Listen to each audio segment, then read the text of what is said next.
Hello, everyone. It's us. Yo. It's Lorecrimes. Professional as always. I always need the confirmation. 20 minutes. Welcome, It's fine. everyone. It's fine. I always need the confirmation like we are live, so I never believe it until I Nope. see it. He has no faith. No faith, brothers. Thank you, everyone, for coming. Just to let everyone know, I remember this time we are on Spotify. We are on Amazon as well. We are on maybe something else. I don't know. probably something else as well. We are. So if you want to listen to us offline, if you're working or actually having a normal existence, you've got things to do. You aren't one of the parasites known as a YouTuber. Yeah, you've The actually, parasites. Andrew Ryan here. It's I don't want to be, I just want to be happy. That good meme. Today is a topic that's got one of us like rocking back and forth with excitement. Go. Yeah, Colin is very happy about that. Today we're talking about Halo, but before we get into that, we need to address the comment of the week we had last time on our last episode. This one was to do with Warhammer Fantasy, so good old fantasy lovers out there, they'll appreciate that episode. But before we get into that, Donkey Man USA says, Colin, do not deny me my gritty. Deny me my gritty. Thank you, Donkey Man. Unfortunately. Gritties will be here at some point. So the last question of the week was to do with drawing the Sword of Cain, just for quick reference for only the uninitiated non-fantasy people who don't know it. The Sword of Cain is basically like this, like literally the sword of the god or Eldar god Cain, and basically if you draw it, it makes you into a crazy psychopath. And some of your responses were, as predicted, pretty horrific. Hashtag Cain Train was by the Rude Canadian 8068. I'll just also address people.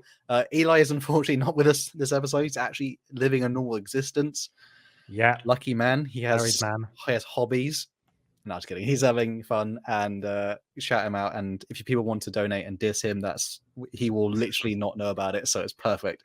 But for the Rude Canadian 8068, he says hashtag Cain Train. I would give the Sword of Cain to our Lord and Savior Boyne Gob, so that he may find devour the light of the realm of Hysh. Yes. For the uninitiated, Boyne Gob, our Lord and Savior, absolute sponsor basically of the Lorecrimes podcast. Boyne Gob is essentially the father of all squigs in Warhammer Age of Sigmar, and he died because he tried to eat the sun. So, R.I.P. Rest in peace. He will be sorely missed. The next one is by at Trista Mora 1081. He says hashtag Cain Train. I will personally use the Widowmaker to White Strake. This is Pelennor White Strake, by the way. And then tell him that 40k is his home timeline and that the Mer have attempted to hide their existence by simply changing their names. Once Cain watches him get to work on killing, the greatest bromance will be made. Shout out to Elder Scrolls lore there.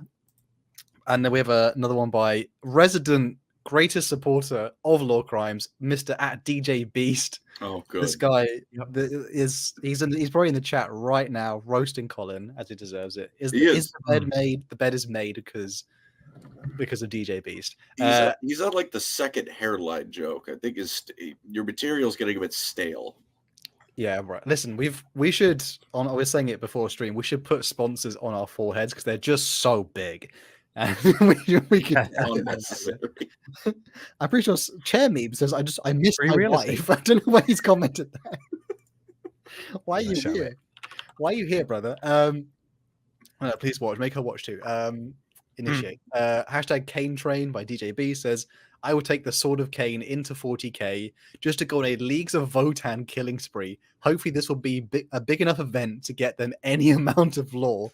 If not, then nothing of value is lost. Yeah. Oh, poor Votann. They're being carried by another franchise, Rock and Stone. Only person I know who actually likes them is Arthur Bones, and he's like the battered housewife of the 40k community. It's like, oh, my favorite faction. It's already been abandoned. I'm going to be on a stream later, so I'll make sure to remind him that the leagues continue to have no lore. Thank you, Mr. Potato, who who's put a comment here saying, "Colin, your sheets are getting pretty stale." Wow, the slander's already begun. Fuck off. And the last one was by at Darren Wethington 1923. They said hashtag Kane Train. I would draw the sword of Kane to cleanse the universe of con goers, tabletop / Smash players, and VTubers and all their fan bases. It's the only way we can achieve true peace. All right, look, you had me for the first two. That last one wasn't necessary. I don't know what he means by it. There's clearly nothing wrong with the Smash Bros community. All right, There's not a single come on now. problem, no controversy, nothing. I can't even remember. It completely got out of my eye. Dude, just like the Minecraft community, it's all wholesome and nothing goes wrong ever. None of them have ever done inappropriate things to their fan base. No, listen, never. the community lore is once. more interesting than the actual game sometimes. I'm not gonna lie. The tea be spilling. Yeah. But thank you guys so much for answering that question of the week. The next question of the week is: you can wear power armor. What would you do? And this is hashtag power trip. So in today's theme, you could wear Mjolnir for your powered up armor, or Space Marine power armor if it wants to be a more Warhammer themed question. Bear in mind, you don't have like Colin said, if you tried to wear Space Marine or Mjolnir armor, you would pretty much die because you're not supposed to wear it just out the bat. But assume you can wear it and there's no spine breaking. There's no you need a black carapace. It's like you imagine it's like Fallout armor where you can just be like open, in, done. Like it's no object. Just have a bit of the power trip, have some fun. Don't worry about the lore. That'll be hashtag power trip, all one word, and just give us your funny answers, maybe even a serious one from the heart, brothers. We appreciate you. It's a safe place. But speaking of not a safe place for humanity, we're going to talk about some Halo lore today. Is it not a safe place for humanity there? Oh, it's not. And if people who are listening and watching live, we have a new element we want to test out, which is basically we're going to put some nice girl bit of Halo footage in the background for you. So you're listening on just audio. I've supplied the Halo Wars too. Colin has supplied the other Halo stuff. So you look like a human being. What does that mean? And bro, I do just want to say this idea literally came about because I did think that we could just put Subway Surfer on our foreheads and our phones and just follow along. But we've chosen something a little bit more on topic. But going on with the lore today for the episode of the podcast, I believe I think it's Colin, you starting and just ripping. And just kind of going. Okay. Beginning with Halo lore, brothers, sit in, relax, and pucker up. Whenever any questions, to both of you, but mostly Hal, just interrupt as needed. But yes, today we're going to be talking about Spartans. So with that in mind, I'm just gonna start, and then eventually I'm gonna stop. God only knows when that'll be, but we will eventually stop talking about Spartan. Donkey Man with the 5. Okay. Thank you, Donkey Man. Thank you, brother. Thank you, brother. In fact, Mjolnir armor definitely had a built-in hog cranker for Spartans. It did not. It is not true. There was no hog cranker in the Mjolnir armor. Just as a slight teaser for people later, there will be some gameplay recorded from Colin. So if you feel free to let us know exactly how you feel. Top of the leaderboard, both on my team, both matches. That doesn't matter. Let us know exactly how you feel about Collins. I'm gonna get ripped no matter what human being TJPs. I didn't need to see. I'm ready. Human being is very accurate. I'm gonna go now. One last comment from DJB says Colin is standing on a stool for his stream. This isn't even me yet. I don't play like trash. I'm not in the game yet. This isn't my footage. And it's mine. I'm still here. I'm just my camera. Don't mind me. It's fine. That's okay. Halo be with us. We'll continue. Spartans. So, everyone, you've seen Master Chief at least once in your life, I'm going to assume. The basic idea of a Spartan, super soldier, given the best armor, augmentations, all that, is not probably a new concept to you. But you might have noticed he's a Spartan-II. And to be the second of something, there needs to have been a first. This is groundbreaking stuff, I know. So the first iteration of the Spartan project was the Orion project, or Project Orion. Doesn't go either way. It doesn't really matter. It was not at first called the Spartan project. It was just Project Orion. It was renamed retroactively once the twos came around. They were all, much as the Spartans are, called Spartans. These guys were known as Orions. And the initial iteration of them starts kind of in the 2200s, where the newly formed UNSC, at least relatively new by this point, was trying to think, okay, are super soldiers something worth doing? And they weren't good enhancements really by any means. Imagine giving someone PCP and telling them to just go nuts. It was about at that level, just with military funding. But what's the CIA project where they did crazy stuff? Like they gave LSD to dolphins or something. Well, that was one of them, and then they had a woman jerk the dolphin off. Yeah, I wasn't gonna go there, but appreciate that. I've got your back. Leon with 10 sterling British pounds, mate. Thank you, brother. He says, remember, kids, Catherine Halsey did nothing wrong. I don't think people are going to agree with that. You are insane, but we'll get to that. Stealthy 47 says, Lorecrimes doing Fortnite lore because Halo in Fortnite. I need the Master Chief armor in Fortnite. Yeah, pretty much. But yeah, start like the even precursor to Project Orion, really not great, but it did prove that and to some extent you can make a super soldier. You can, if we build on this, we can get some good out of it. It also paved the way for like minor enhancements to become standard for every human soldier in Halo, like adrenaline injections, which is incidentally a research in Halo Wars, at least the first one. I'm not sure about the second game. Johnson had a sex scene in Contact Harvest. Very true, Donkey Man USA. And thank you for the 5. Johnson fucks. MK Ultra, I think that was the name of the experiment. I think it was one of them. It was a lot. I think yeah. And then Project Orion proper, though, 2300s. You get, the first round of Project Orion. What I was just talking about was Project Orion 0.5. Now we're on to Project Orion Phase 1. It started with at least 5 test subjects, may have been more, not sure, but at least 5.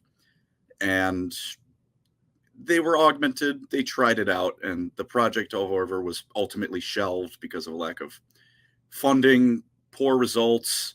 It really, again, was not a very good project at this point. Things didn't go great. To its credit, the soldiers that were augmented were all quietly reintegrated back into the military. So the side effects weren't as bad as they're going to get, but they also all died within a year due to quote unquote undisclosed reasons. And when something in Halo is happening because of undisclosed reasons, it's probably because Oni took everyone involved behind the shed and put them down like dogs. We'll get into Oni a bit more in a bit. So whatever happened to those first 5, who knows? And the reason I said, at least 5, it's not clear, is because all the data on this original project by this point, beyond the fact it sure existed, is either just deteriorated. It's been 200 years at least since the first iteration of Orion, or because someone stole it, which again, probably Oni stole it. They tend to do that kind of dickery thing. So Project Orion is once again shelved for about 100 years until we hit the end of the 25th century. There's a bit of a time jump again. And the insurrection, so for those of you not too aware of Halo, the insurrection, was UNSC by this point is about 800 planets. Not, obviously nothing like the Imperium, but it's 800 planets. That's pretty decently big. Plasma radiation sickness, we're going to get to that for the Orions I'm about to talk about because it comes back. The insurrection, though, is, like I was about to say, some of those outer colonies, they're called, the ones that farthest from Earth and the UNSC's heart, we're thinking maybe they didn't want to be part of the UNSC anymore. When you're 800 light years from Earth, why do you need to pay Earth taxes? Why, who hasn't complained about taxes? And, I can walk to a government building. If I had to FTL travel to my government office I was paying taxes to, I'd probably not be terribly happy either. Is this the plot of the Separatists in Star Wars? Well, not quite, because the UNSC was also, I mean, kind of, but there was also a little bit of there might have been some human rights violations happening in the background. The UNSC isn't a sprinkling, just a not a lot. It's not the Imperium, but a few, a couple, just here and there. Made an oops, and the UNSC had been dealing with that more and more, and given that about a year from January 29th, 2491, which is the date of Project Orion restarting, given that a year from that date, the UNSC's best way to prevent rebellion is to just nuke an entire planet, all of it. Shout out to Far Isle. They were looking back into that super soldier thing to see if that wouldn't be a viable way of dealing with the insurrection. At the very least, less collateral damage than glassing a colony. Exterminatus, usually best save that for a last resort. So they gathered the best and brightest of the UNSC Marines, the Special Forces, and these were actually volunteer forces, which again, that's going to get put on hold for later. But they say, hey, you want to be an even better soldier? They took some volunteers and took them to where else but Reach, because Reach is where all the cool stuff happens in Halo. Shout out to the TV series that clearly completely honored Reach and kill this man. No, I've had enough of that. Stop that now. Even I know, that was perhaps. I mean, I'm sad currently about how Star Wars has been murdered. Halo didn't even breathe as a TV to be honest, series. I like the meme though of I can't remember what it's originated with. It's like the guy being hanged, and it's like first time, and it's just like a Star Wars guy. Halo fans like first time being like crucified. You give it a horrible TV show. Thank you, Zano, for the $2. He says, "I hate Halsey. All my homies hate Halsey." Man. Appreciate it. George doesn't hate Holmesy. No, but there's a bit of Stockholm syndrome in that, but still, he's got a mustache. Cool. There might be some psychological problems going on with the Spartan-IIs. We'll get to them.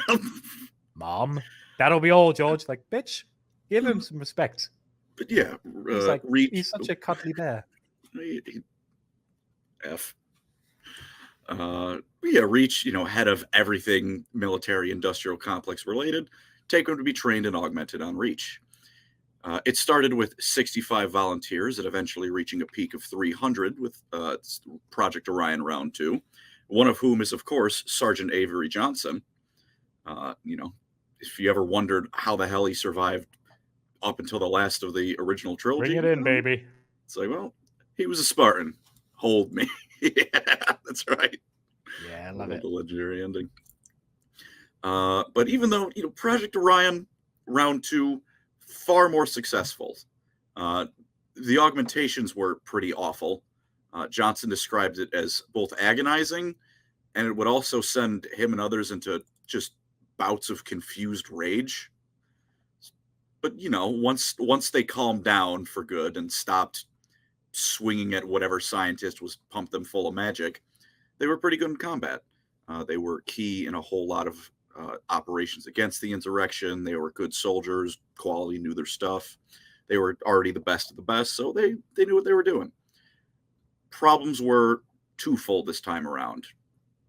Project Orion, these Spartan ones, as they'll come to be known, were good, but they weren't good enough. They were definitely better than unaugmented humans, but just to give you a base of what we're still dealing with at this level of Spartan, without an in-depth medical examination, you really couldn't tell them apart from normal people. They essentially took a good soldier, but just a soldier, and made them within the context of Halo.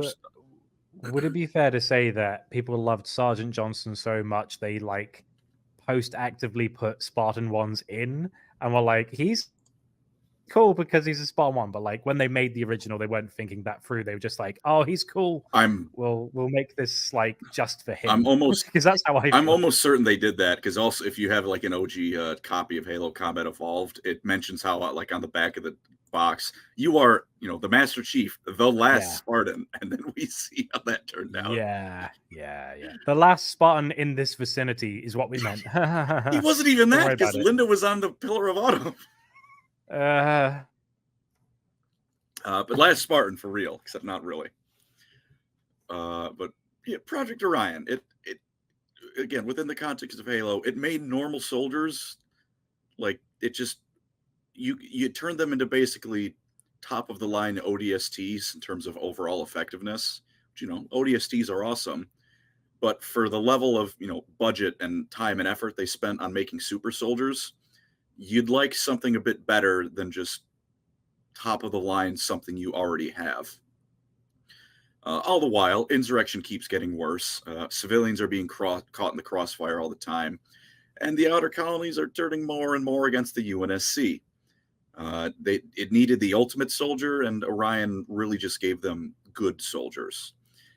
It also, I know someone brought it up, caused irreversible genetic damage in some of them. Physical, mental degradation, just reduced their quality of life, and most prevalent for the UNSC, made them worse in combat. That's the main issue, of course.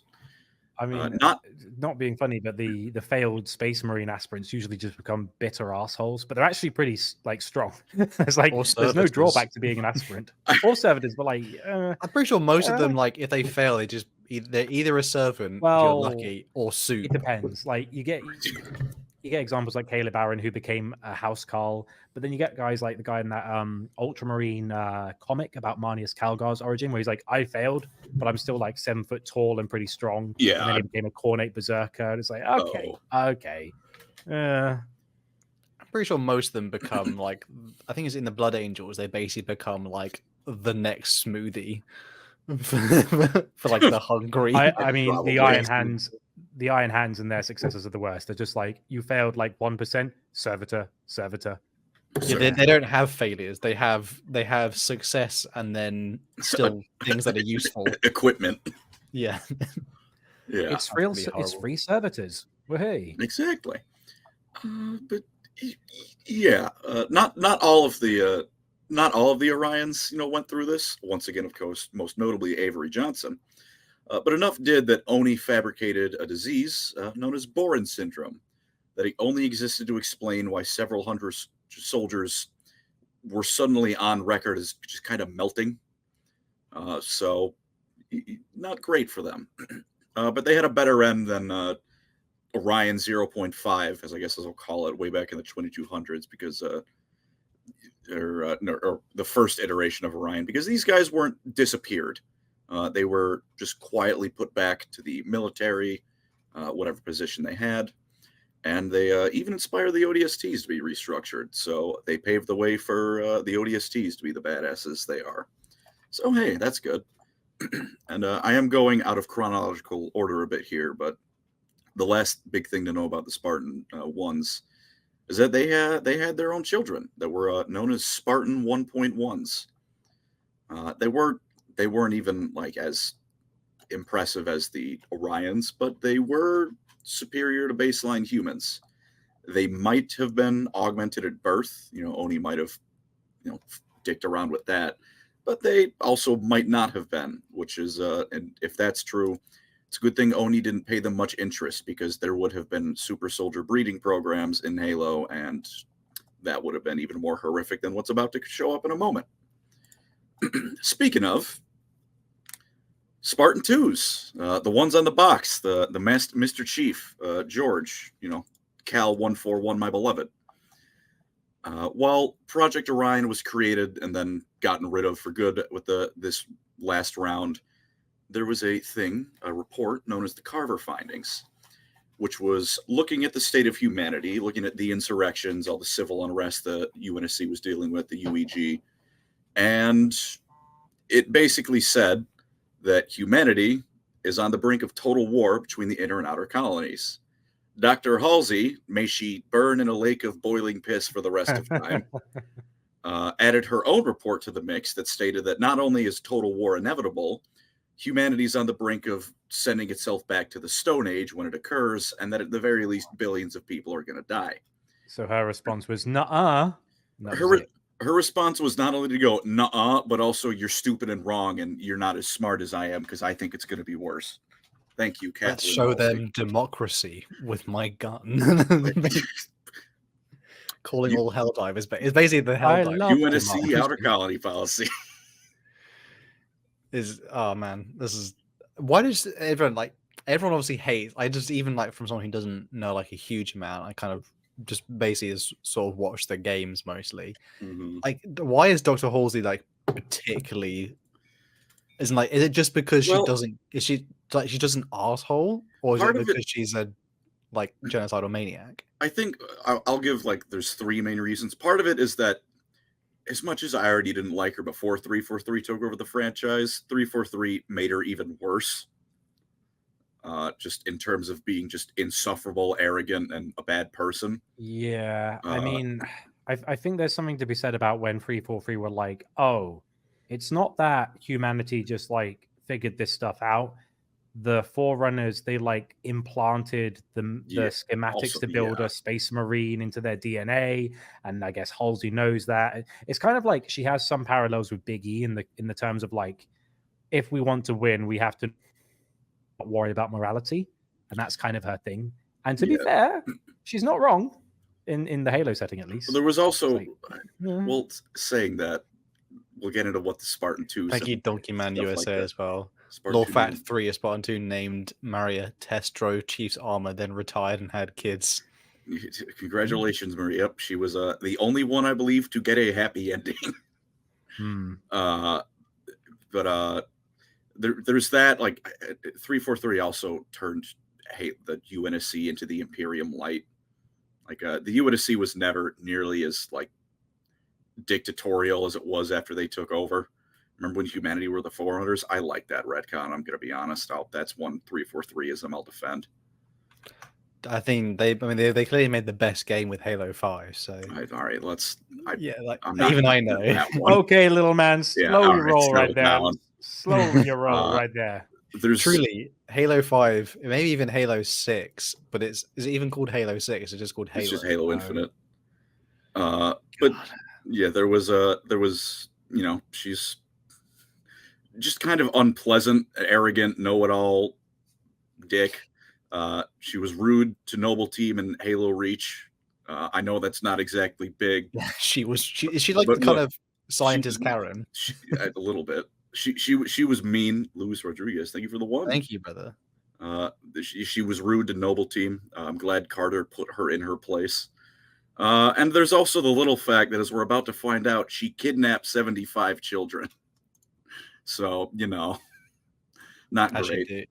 God, I mean, it's just because coming from a Warhammer perspective, that's low-key not doesn't make me blink at all, just because of Warhammer perspective. So hold on, there's 70 plus children. Then why is John called 117? Where's the other 40 come from? I will get to that.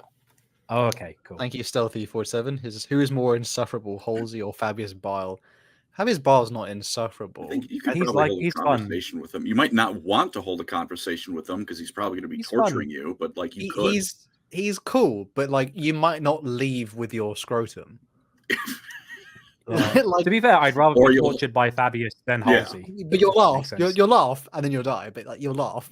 Yeah, I don't want to be tortured either way, but I'd rather have a bit of a silver lining. Yeah. He's fabulous. A bit of banter. Fabulous Bill. He's fabulous Bill. Yeah, one of them at least is a conversationalist. Humanity's in danger, or at least Oni thinks it's in danger of sending itself back to the Stone Age. Doesn't matter or not if it's actually true, because Oni felt it was true. So Catherine Halsey was brought to Oni Section 3, which is the special projects branch of them that does all the wacky, awful things. And in 2511, they got to work on continuing what Orion began. side note, Andy, did you know Oni exists? Yes. Yeah, the Office of Naval Intelligence is a branch of the United States Navy. I know somewhere I have like one of those Halo collectibles where they had like an Oni booklet and some like declassified documents somewhere. I've got them somewhere. Yeah, it's Sorry, I just thought of the it's kind of not related, but it's semi-related, which is like a funny like naming of things. Because I think it was like it's like in America, like like in your colleges, yeah, you design like special like big like jumpers or shirts or whatever, and it has like the white lettering. Yeah, it's got the logo. And then one that was like Christian University of Michigan, but then there's an acronym. It's just CUM. It's just CUM. Believe it or not, there's no CUM branch of Oni that I'm aware of, at least. How did that not pass the sniff test to that? Oni Kamoni, let's go. Does it say "cum" on your shirt? Like, surely, come on. Oh man, sorry, so off topic. CUM. I'm 5. Oh, but yeah. Also, says, Mr. Milo says Marathi versus Halsey, hell in a cell. Thank you, brothers. This time around, their branch, their goal is, of course, once again, not dealing with aliens yet. Humanity doesn't know the Covenant exists yet. This is solely to deal with separatist movements. They are now going to make the perfect super soldier, the best you can possibly get. The idea overall being, the Orions weren't good enough. We want super soldiers who can bust in, eat a wall of bullets just without phasing. And then, there's a meeting going on where some moderately important people are like, hey, maybe we should break away from the UNSC. And then before it gets any farther than that, a bunch of super soldiers storm in and kill everyone and then leave. So what else do they do? But Amber Alert children. The reason they needed to be children, I say needed to be children. Sorry, thank you for the $2 from non-Dormians. He says Grimgore, Ironhide, War versus Reach. Who wins? I think a Mac cannon could destroy a planet if you fired enough of them at it. Someone said I'm that's going the with Reach. I'm pretty sure DJ Beast earlier said I love cum and the universities. The Christian University in Michigan. But there were 2 reasons Spartans needed to be kids. One was that they needed to be young enough for the augmentations to be accepted, but Oni also wanted soldiers that would only ever be soldiers. Pure, complete indoctrination, no questioning of orders, or wondering if what they were doing is right, or having family concerns, or anything like that. Because as far as they're concerned, total collapse is on the line. And everyone wants super soldiers in their back pocket, even beyond that. So any and all morals were promptly thrown out the window before the project even began. These children needed to be as close to perfect as a human being could possibly get. No history of anything like disease or any genetic problems in their family, nothing at all. If it was, you were not in the running to be a Spartan candidate. Although, to be quite frank, I don't think I'd want to be in the running to be a Spartan candidate. The kids, they needed to be a competitive and have a real go-getter spirit, which in most other settings, this might be the start of a great heroic journey where these children are destined to be, the hero of the story. And then Oni kidnapped all of them. When they set out, Andy, you were asking earlier, they found 150 children from ages 6 to 8 that they felt fit the criteria, which is why, hey, how come Cal 141, John 117? Why does it go up that high? There was 150 of them first. There's also Spartan 1337, but that's just a gamer joke, so that doesn't really count. Another one from Donkey Man USA. Thank you, brother, for $5. He says Law Fact 4. Keep him coming, brother. That's actually quite cool. He says Fred 104 gets used as a sled by a pretty detective lady. He then sends her a massage or a message saying next time he rides on top. So Fred's also, we'll get to him, probably the only one to come out of the Spartan-II program with a normal personality. Cut down to 75, kidnap those children. Their family names are erased to the point that I don't think any of them actually know their last names. And from that point on, they're only ever referred to by their first name and a number. At, again, 8 years old, they're put through like special ops grade training regimens. Like you shove your little brother into a Navy SEAL class, and that's about what happened here. Overseen by one officer, Franklin Mendez, he put them through the ringer. It was just hellish training. Like there's only so many ways I can say that. He did, to some extent, try and a little bit go against maybe what Oni wanted. Like he tried to instill duty, honor, respect into the Spartans, try and teach them the difference between right and wrong, stuff like that. But for one, he was also teaching them how to kill their fellow man with great efficiency.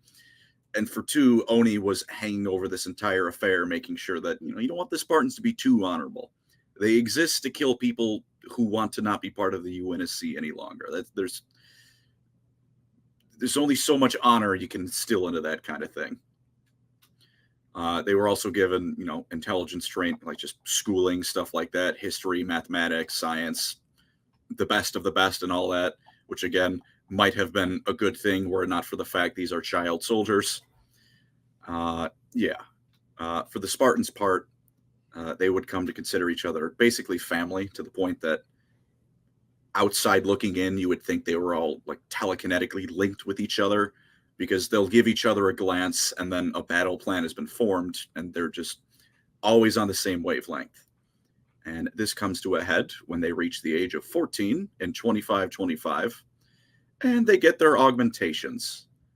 So if you remember how I said Project Orion, discount Spartan project, Avery Johnson said it was agonizing, and those augmentations were only really amounted to a noticeable but small boost in their effectiveness.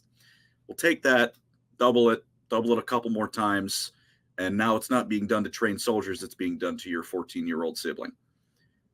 They were, despite the fact they were put into medically induced comas, they were filled with agony, and each of the own augmentations had their own special kind of pain, which we'll go through in a bit, just what those augmentations were.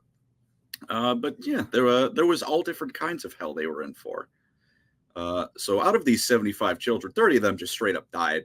They're just dead. That's it. Thanks for joining the Spartan program. You're not good enough, I'm afraid.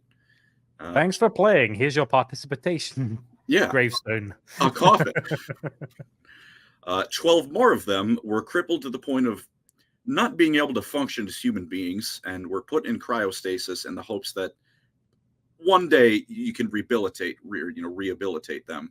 Again, probably just for the purposes of, I want that super soldier investment back, please. So at the end of the day, when all was said and done, less than half, only 33 survived the process and came out as proper, actual Spartans. While this was happening, all of those, you might be wondering, well, how did they hide the fact they just kidnapped 75 kids? Flash clones is what they're known as. Cloning does exist in Halo, and on the upside, it does make just an identical clone to you.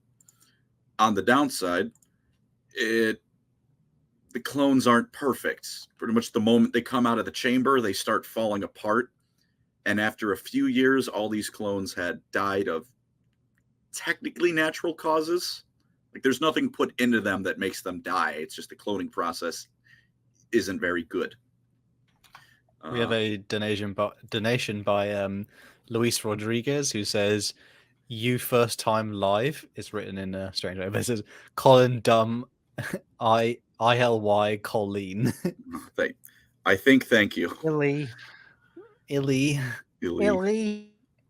I say it reminds me of you know how, like, I don't remember which book it's in Warhammer, where someone, like, it's like one of the women who's like with the it's in the Night Lord's omnibus. It's the navigator, Octavia. She just says when she's like talking to Talos, the Night Lord, she basically in her head goes, "Oh my god, that's why they're so terrifying. It's because you are literally like super soldier children. You never got to be adults.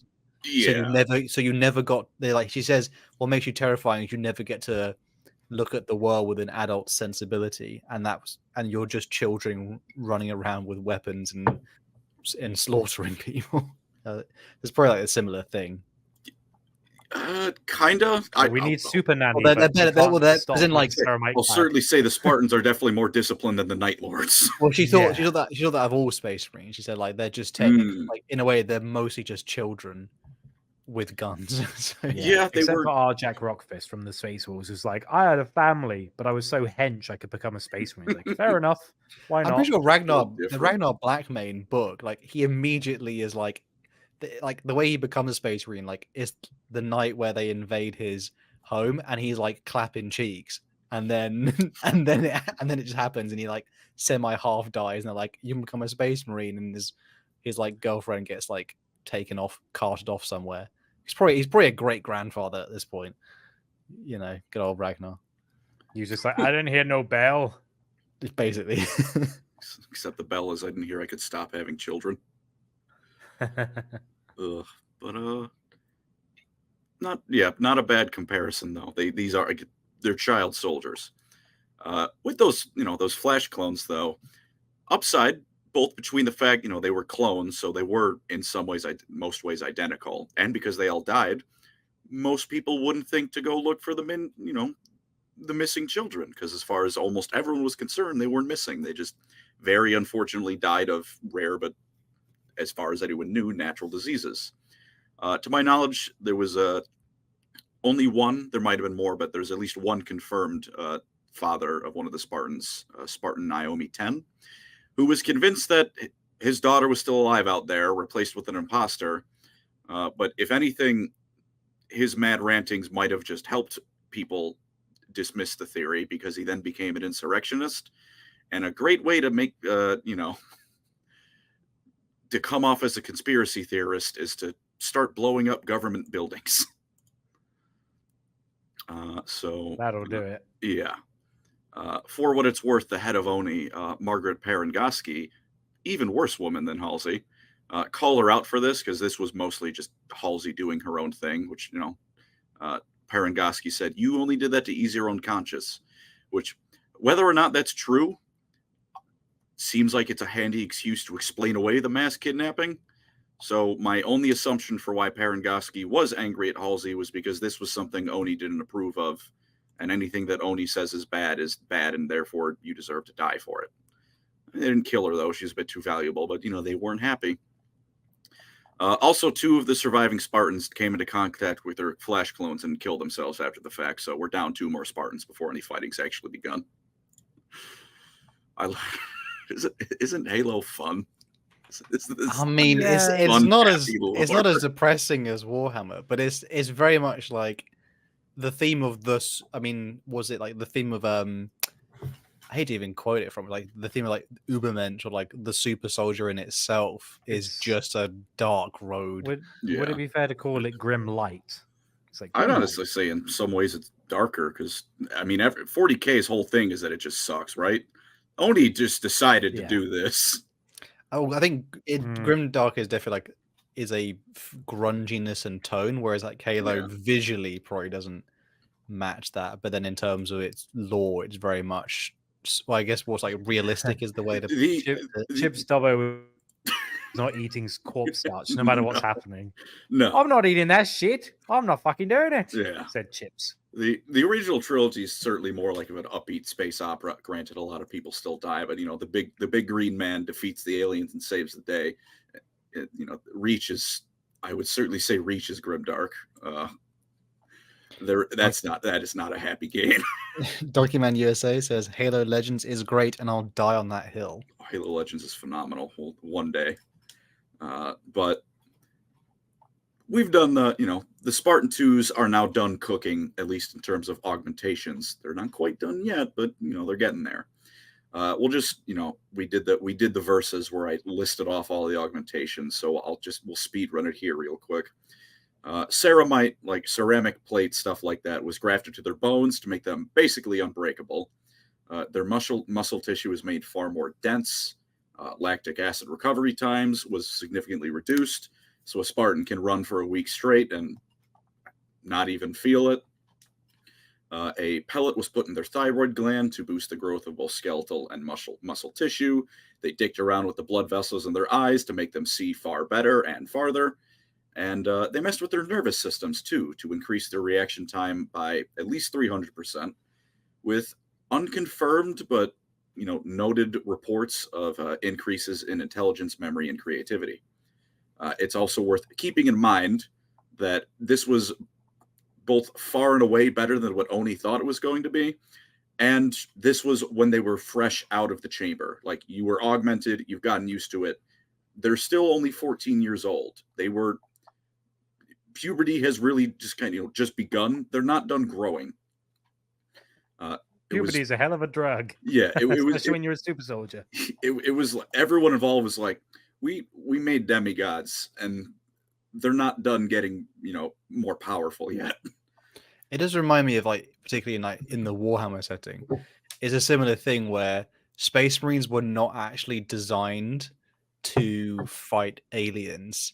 They are actually somewhat, well, first of all, to kill Thunder Warriors, which are the proto Space Marines, and they were also designed to kill humans. That's why in the Horus Heresy, it's the first time they actually design rounds that are able to penetrate ceramite armor, because the bolter is designed to splatter a human being. Like that's the same thing, I guess, in Halo, where like essentially the humans design super soldiers to kill other humans rather than actually to fight. Yeah, they were like riot threat. control rather than we're going to kill aliens. It's like we're here to like suppress revolts and stuff like that. Yeah, the Emperor's uniting humanity. He's not whether you want to or not. You're being united. You're gonna be so happy once you're united. Just don't look behind the curtain. It's so good, bro. Incidentally, means that the Master Chief's appearance in Rainbow Six Siege is the closest we've gotten in a video game to his canonical purpose for existing. It's very funny to me. Just to put into a bit of a perspective. Master Chief, John 117, after his augmentations, they'd settled because they had a period where they basically had to learn how to walk again after all was said and done. He was working out in a gym, getting used to how to do stuff again. And the whole time, he's like, everything feels wrong. Like, he's checking the machines, like all the everything is like a screw loose. Why is this so easy to pull? I'm lifting like 600 pounds. Why does this feel like I'm lifting like a 5-pound dumbbell? And at one point, he dropped a weight and started calculating while it was falling its trajectory and velocity. He also says before that, I'm not that good at math. I was never the best at it. As he starts calculating the speed a dumbbell is falling mid-flight. Like, all right, John, thank you for that. And it comes up, like, what is it, 9.12 or whatever meters a second? Or whatever or feet a second, whatever the speed of something falling is. He's like, all right, no, this is right. Why does it look like it's dropping in slow motion to me? What's going on here? Like, everything felt off because he's so powerful that the world is moving in slow motion and he's yanking around gym equipment like it's a pillow. Then some ODSTs come in and start being dickheads. Throwing their weight around. We're ODSTs, we're the best, which in most cases is true. In this case, it ends with the Chief and those 4 ODSTs in a boxing ring, and 2 crippled and 2 dead ODSTs, one of which John kicked so hard in the balls that his hips exploded. I'm not making that up. It is explicitly said he kicked him in the lower half, and the dude's pelvic muscle, like bones, shattered. I mean... Damn. You ain't never sitting down again. No. What is going to the bathroom? I'm assuming that was one of the dead ones. Like, that's got to be just like turning off the light switch. If you survive, you're not going to the bathroom. You're just using tubes. No, you have a bag. Colostomies. You are colostomy man now. I mean, that's a hell of a way to go. Yeah, so again, 14 years old and 4 super soldiers ganging up on him. Well, not like elite soldiers, either dead or crippled and have to probably leave military service. Oh, so he did fulfill his purpose of killing humans. Well, maybe not these ones. And for what it's worth, when he was done, there was no like adrenaline shakes like, oh my God, I just killed 4 people. Chief Mendez came in, and like John just kind of looked at him and was like, was I supposed to do that? They were UNSC personnel, but they were attacking me. He just kind of blankly vaguely felt bad and asked him like, did I do good? I don't think I did good. We did have a donation by DJ. A message by DJB says that's what Marathi does to Colin. God, I'm very sure referring to good old, was it Hip Destroyer or something? A bad kid tree. Oh my God, hell of a way to go. But if his reaction to killing and crippling 4 people wasn't didn't give it to you, their psychology was the stuff of nightmares. Halsey did object to just straight up brainwashing them because that was initially what Oni wanted. But Halsey and Mendez were like, they need to be soldiers. They need to understand what they're doing. There needs to be team cohesion. And you don't get that if you just turn them into servitors, basically. So they did view each other as family. They stuck together. They pretty frequently avoided contact with normal people. Like there just was no relation. They had nothing in common. They could not relate to almost everyone. The only exception really was Fred. Fred at one point cracked a joke, and the guy in charge of the mission he was on was like, "Oh, I don't know. Spartans came with a sense of humor. Is that going to cost me extra?" And he just goes, "No, I'm just defective. They just didn't quite do me right when it came to the conditioning." The rest of them, there's not a therapist alive that can begin handling that nightmare. They didn't hold it against anyone. They thought of what was done to them as both necessary and what they were born to do, which Oni probably loved that mentality. But really did not get along with normal people. Didn't hate them. They just could not talk to them. When it comes to the reverse, normal people looked at Spartans with both reverence and disgust because, on the one hand, you're a UNSC Marine, a brute's about to rip your entire squad in half, and then a 7-foot-tall maniac comes rocketing out of nowhere and rips the brute apart. There's going to be some hero worship. But on the other hand, and I know especially Andy's probably going to roll his eyes at this one, but I promise I'm saying it for a reason.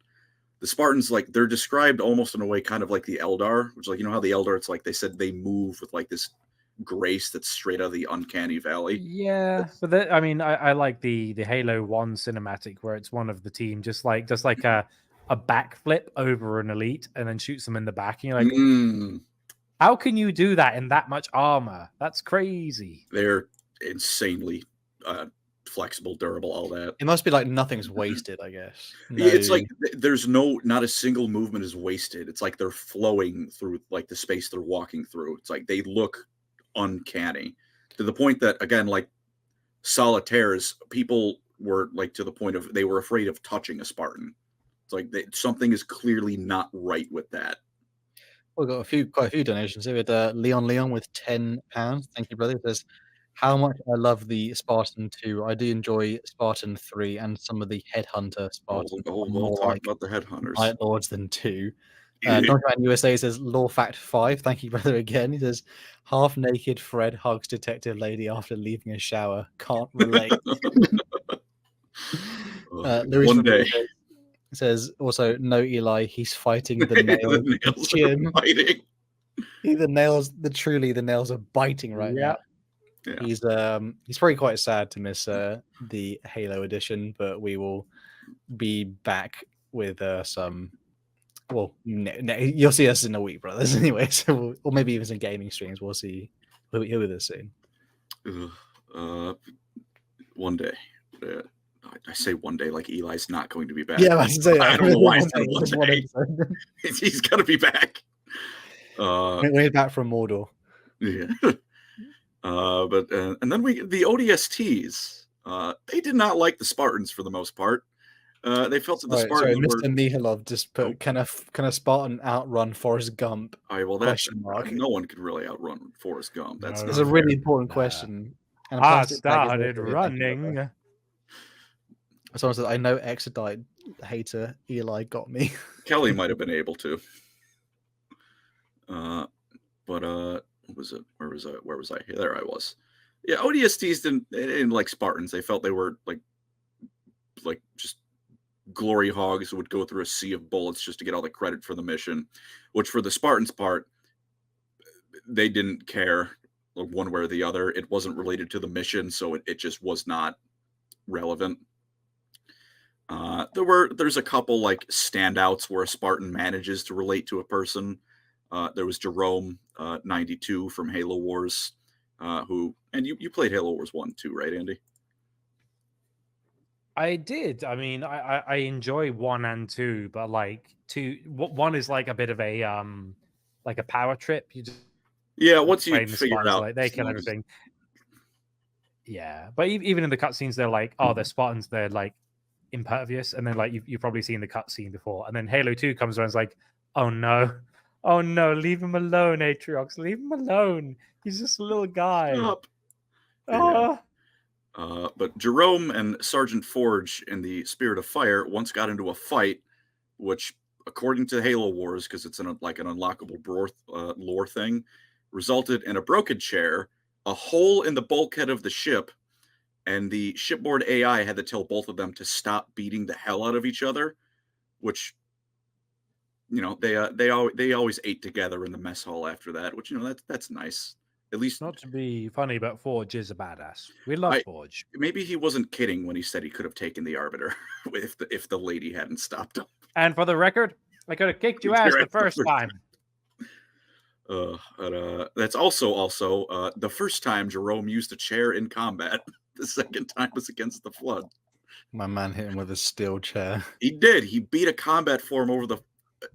Imagine beating up like a hive guard with a steel folding chair. My God. That's what he did. There's also the armor, the Spartan Mjolnir armor. Marks 1 to 3 were prototypes that were flawed, couldn't really be used in proper fighting. Mark 4 was the first one.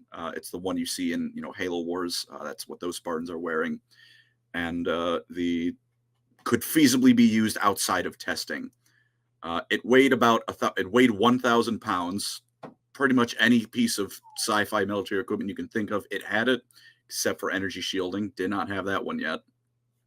Vacuum sealed, and just every possible contingency in it to ensure that the decades-long investment inside of it isn't going to die the moment some random bozo with a gun points it at them. Which was very good timing, because they had exactly, I believe, one insurrectionist mission in 2525, and then the Covenant showed up, who began the 28-year-long process of reducing humanity from 800 worlds to about a dozen-ish, something like that. Not many. There were 24 billion people in 2525. In 2553, there were less than one. The Covenant did not take prisoners, regardless of what the garbage TV show seems to think it did. It did not.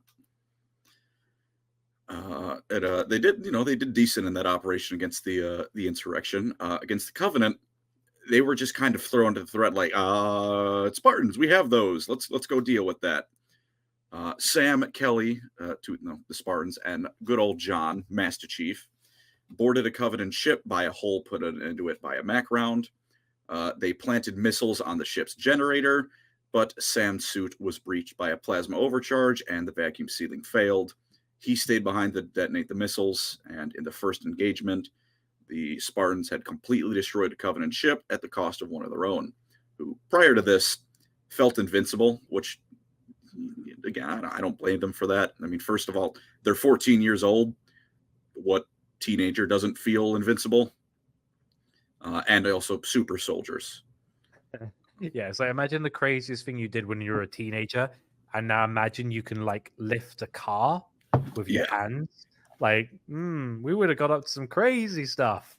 It's like being a teenager and having lots and lots of money. you're not gonna make a smart. Yeah, but Like, if you don't you make have smart lots of money, choices. if you have lots of money and you go into a nightclub and you're like a bit of a creep, you'll get slapped in the face. But like, if you're gonna lift a car with your bare hands, like, I'm sorry, it's like, Yeah. you're Yeah. practically You don't get slapped in the face because they can't reach your face. They can only reach your exactly. They're not big enough. They're not tall enough. Yeah. But, on the bright side, it proved, both to the other Spartans and the rest of the UNSC, you can kill the Covenant. You can do it, because prior to this, it took 13 UNSC ships to destroy a single Covenant one, and I'm pretty sure 10 of those UNSC ships exploded. So, hey, victory's possible. Another donation by Donkeyman USA. Thank you, brother, for $5. Says, Law Fact 6, UNSC used a sneaky nuke to shatter a Covenant moon and half a planet. That was only on one occasion. Oh, dude, Nova Bomb, my beloved. I don't know where they pulled that from, but... And DJB says, playing Bloodborne right now. Great game. Fighting Living Collins boss. It's quite rude. There's a boss called the Living Failures. I know what he's getting at. Oh. I don't know what the boss is for, but you know what? What's the Living Failure? Is that the It's like the one... swarm of the weird bulby dudes. Oh, yeah, and it's next to the church that one of the left behind great ones is in. Yeah. I think I remember that one. And they just come at you. Don't they? From like a little garden, don't they? Yeah, I believe so. God, it's been a while since 60 FPS remake on PC. It's going to happen. Please. And Half-Life 3. While we're at it. So with that opening round, the Spartan-IIs would become humanity's greatest asset. They were pretty much the only thing turning a complete defeat into a defeat where it said we got something out of it and lost. Like what the Spartans did cost the Covenant millions of their soldiers. They weren't. Now you might be thinking there's only like 30 of them. Now that Sam died, I think we're down to 29 now. No, I think exactly 30. There's not a lot left, is my point. Might be thinking, oh, that's not a lot. How do they help? Because Spartans, they weren't sent to the front lines unless absolutely necessary. They were sent, on the high priority missions. UNSC armies holding off the Covenant. Spartans are sneaking behind, blowing up anything that looks like it's even remotely valuable, assassinating key figures, causing hell, basically. In essence, play Halo on heroic, and that's pretty much what the Spartans were doing. They couldn't, run in the middle of a field of Covenant bullets because that would kill them, but they were taking out anything thrown at them. They were the perfectly disciplined gods of war, basically. They could take hits no one else could when they needed to. They were stealthy. They were proficient in anything they were given. They were unbelievable soldiers.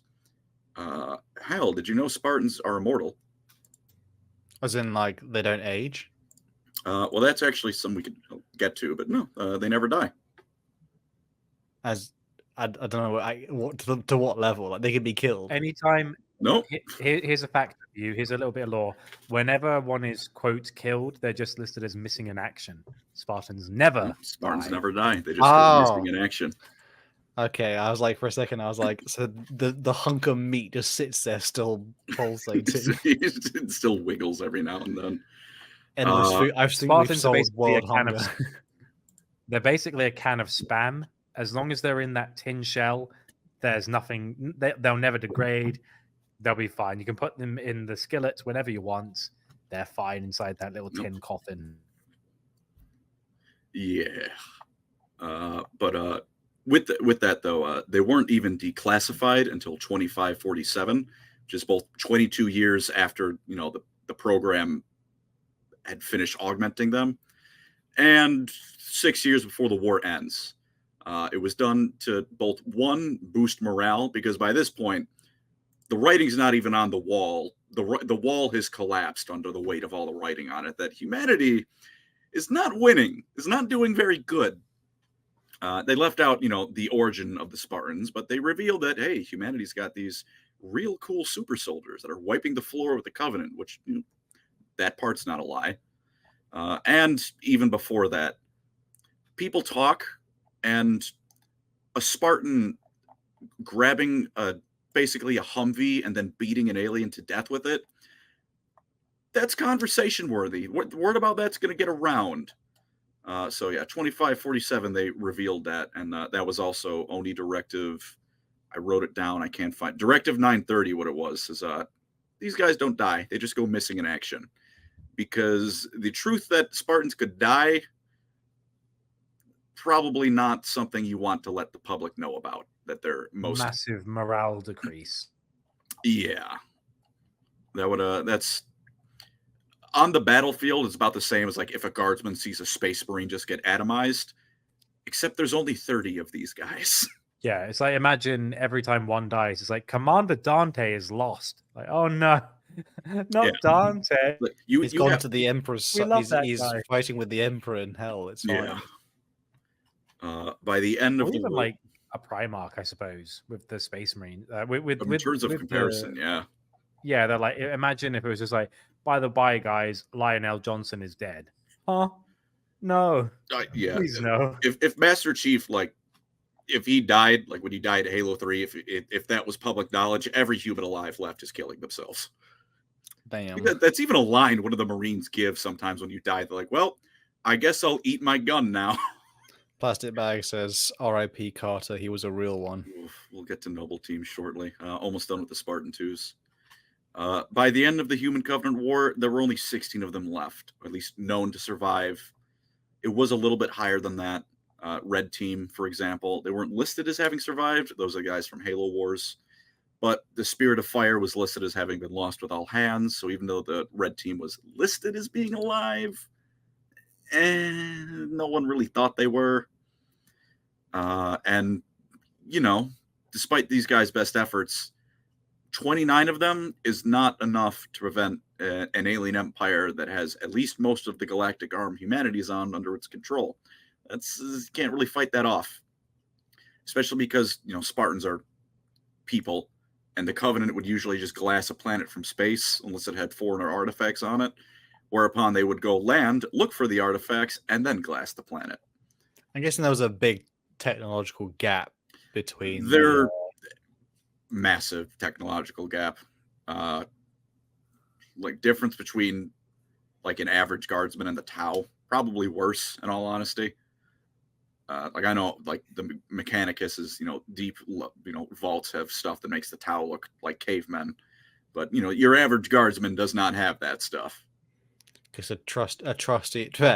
the way that it's written in Warhammer, like sometimes a las is like, oh, it's the fucking las gun, man. This thing is like it can do so much damage, and then other times it's like, oh my god, his flashlight, like his flashlight gun. There was a massive technological gap. Humanity was not in a winning position in any way whatsoever.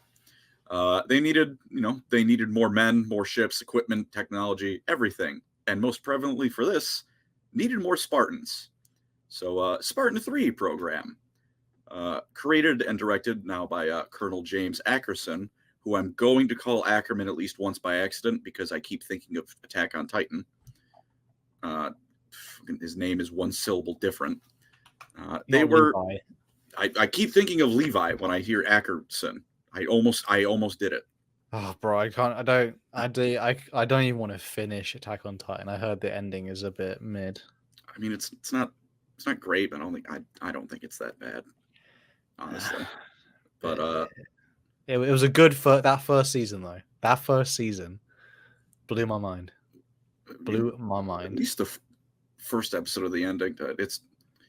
It's been out for over a year at this point. I'm going to spoil it. Hanji's death. Man, that made me tear up, and I hadn't seen like the preceding 2 seasons. And I think there's one of those shows like you probably don't have to go in like that. You're not gonna miss like everything. You actually would in that show. I just don't. It goes completely off its rails.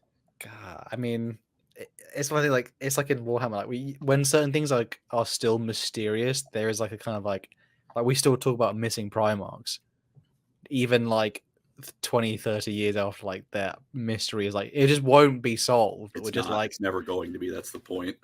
they're only going to solve that mystery if there's a financial reason to solve that mystery. Yeah, So, when the stocks dip a bit too low. Well, the thing is like if it continues with the trend of like one Primarch every 5 years, there's like a good few still to come. Just the I think loyalists. they have. I think they can. That's like They may need to slow down a bit in terms of like it's okay. It's okay for Primarch returns, slow and they just down. don't join the Imperial. Like if Vulcan is like, "Hi, I'm here. I'll pop in and out every once in a while, but I'm not like I don't want to join the company. I just want to like I want to be like freelance." The Imperium's even worse than it was when I was around, and it wasn't that great to begin with. Yeah, I don't mind if they like a few of them freelance, but I think at some point it's just there's too many players on the field. Well, the two missing Primarchs, like I think I also read they were explicitly just a reference to like The missing Tautogene- legions. Yeah, the Tautogene Forest, like the legions destroyed there. Like, that was it, and they just like at the time 40K wasn't nearly as developed, so they didn't think about going forward. Like, oh, we said there's these two Primarchs gotten rid of because they did stuff worse than Horus. We can never talk about that because there's nothing we can come up with. I mean, if it happens in my lifetime, that'll be crazy. I mean, but if we think about it, like if we take Gilliman and Lion out of the equation, we don't count Sanguinius and Ferris because they're dead. That's 4. So there's 5 Primarchs left, right? So there's what? Jagatai, Lehman, Rogel Dawn, maybe Corax and Vulcan. So, if that's 5 years apart, that's 20 years. I'll be 50. I'll be 50 when they're all back. But I might as well be also dead. every Primarch you bring back, I know this sounds it is obvious, but everyone you bring back is one you can no longer bring back in a big event. So at some point, like you need to be conservative with that. I think you should bring none of them back. Well, all I'm saying is like if they brought back Vulcan, one of them, like Tushan doesn't have a model or like much artwork, so nothing is lost. We need some salamanders before we get Vulcan, please. Yeah, can we have like Vulcan to maybe get some salamanders? Like I get Kavan, Shrike, and Corsaro exist, but let's be honest, no one gives a shit. They'd prefer if we brought back Corex and Jagatai. Lehman Bjorn is like a dreadnought, and he's now a model that is now no longer in production. So we could bring Lehman and like Rogel Dawn, like, oh, who's in charge? What's his name? I can't even remember the chapter master's name. Vladimir something. Who cares is the answer. Yeah, it's like bring him back. Why not? I think they could kill off. They could kill off Lorgar and Corax, and I don't think anyone would. They're both demons though. They're like some of the ones you can't kill off. Yeah, but I wonder if like it'll be like because that's already like an existing prophecy thing. Of being like if he fights Corax, he'll die. I just think one of them like like bring them back and then they die. Some need to die. Sorry, but continue with Halo. Sorry, Halo. Sorry. No worries. Spartan-IIIs. Optimistically, they were intended, and they were the next generations of Spartans, improving on the twos. It was very optimistically hoped that there would be over 100,000 Spartan-IIIs deployed, so they could use them as like an actual proper army force, not just spec op soldiers. That never happened, but can't fault them for having that spirit. But this time they had a different way of acquiring the Spartans. Instead of just kidnapping children from random planets, they would approach. They would go to a child from a colony destroyed by the Covenant and go, "Hey, little Timmy or little Sally, do you want revenge on the people who killed mommy and daddy?" And then they would kidnap them and turn them into super soldiers. These were now explicitly war orphans. They're pumping full of drugs and throwing in an unmarked van. And then telling them to kill aliens. Now they're designed to kill aliens. First batch was all gathered by December 27th, 2532. And 4 years later, by 2536, they're ready to go.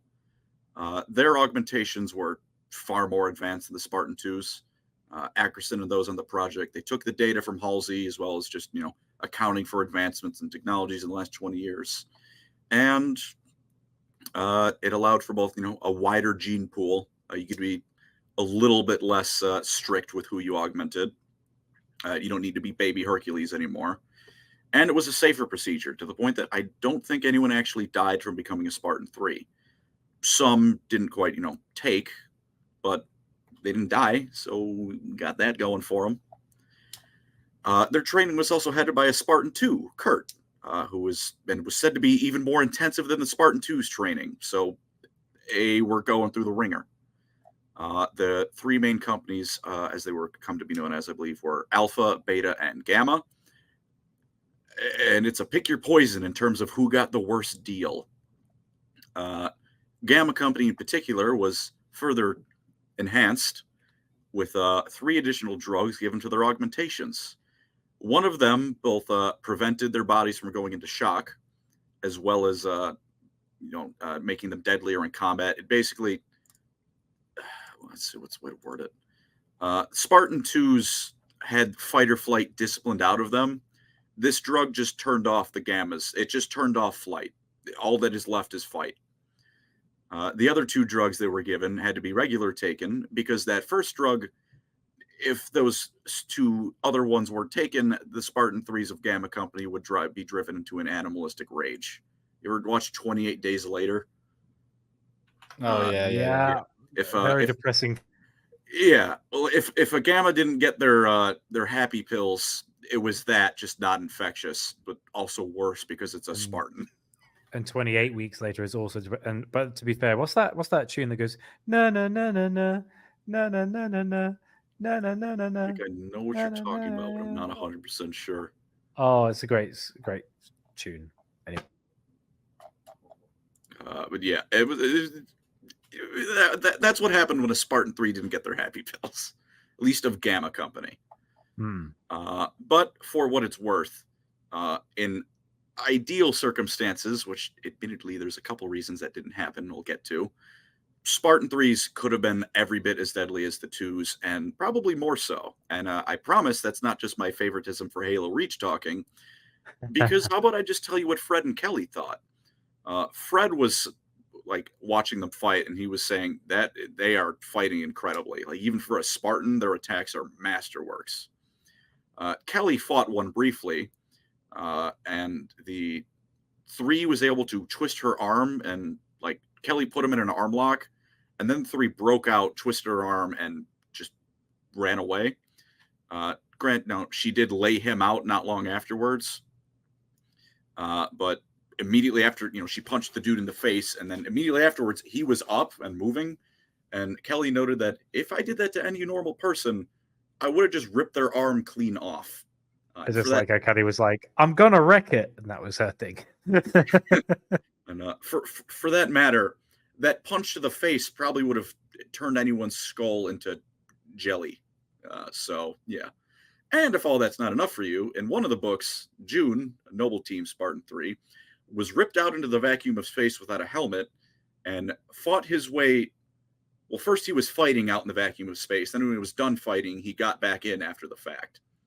Very Gilliman of him. He wasn't feeling great. It wasn't an enjoyable experience, but he did recover, and it's more than any of us could say.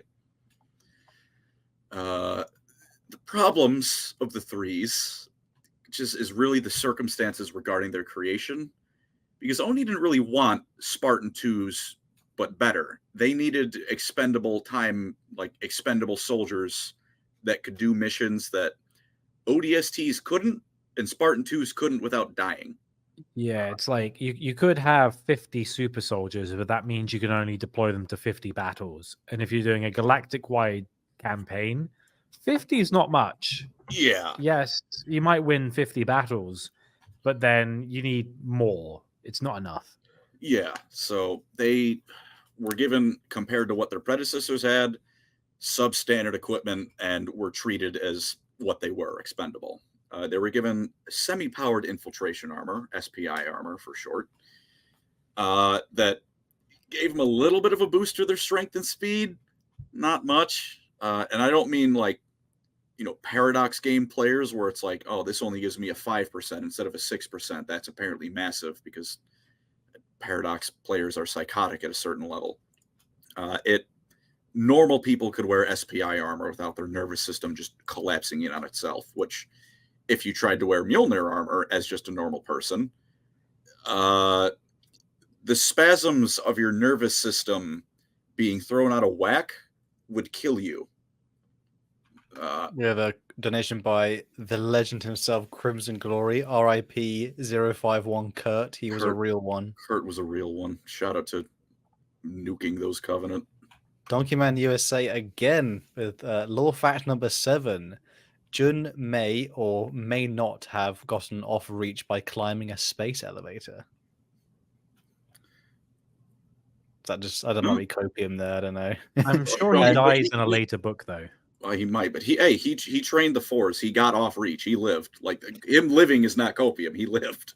And donation by Alpha Omega, $5. He says, at least Oni solved that ethical dilemma from Amber Alert and Flash clones to semi-optimal Agog from hell.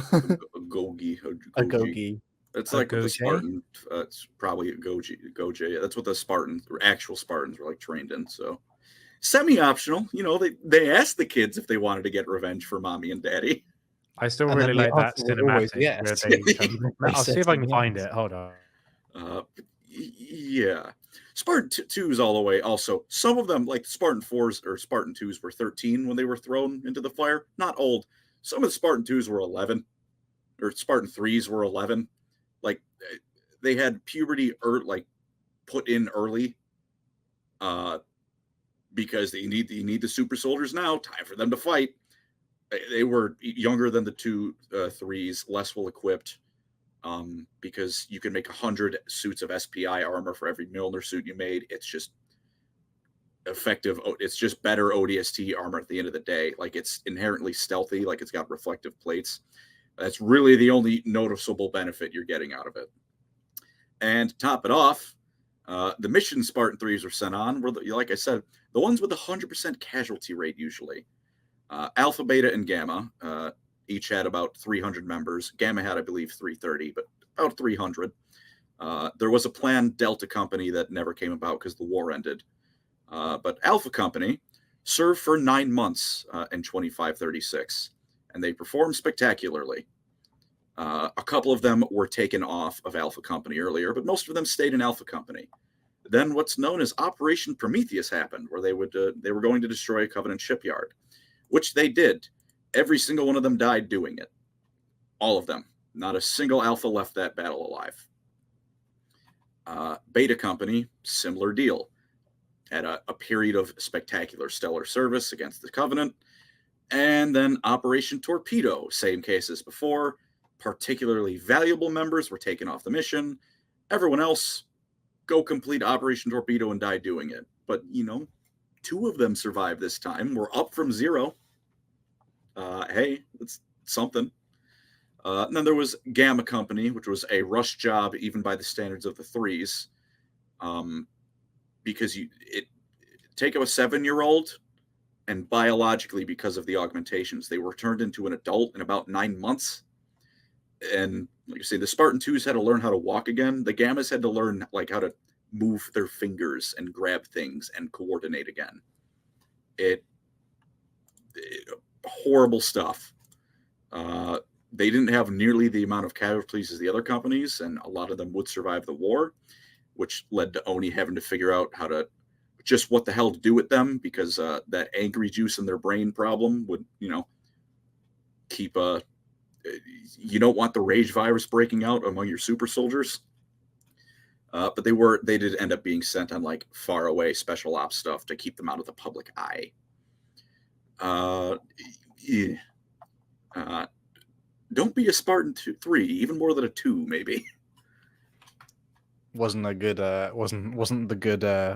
sort of storyline for them in the end. No, it's horrible. Damn. There were about 3 alternatives to company death, which was the usual option. One was some of them were put on special teams given actual Mjolnir armor, and they were treated about the same way as Spartan-IIs, which is you're still going on horrible suicidal missions, but special guy that you are, you could feasibly do this without guaranteeing your death. and they were treated so similar to the point that a lot of what the Spartan-IIIs did was attributed to the IIs, because the public wasn't really aware there was different generations of Spartans. A Spartan was a Spartan as far as they cared, which for the III's part, they didn't really care. They just wanted to kill aliens. You can even see some of these guys in the last mission of Halo Reach, although it's just their corpses. So, still probably not a happy end.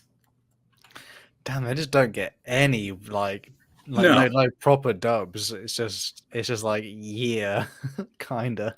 Yeah. There was Noble Team, which is just kind of its own thing. It was under the Army's jurisdiction.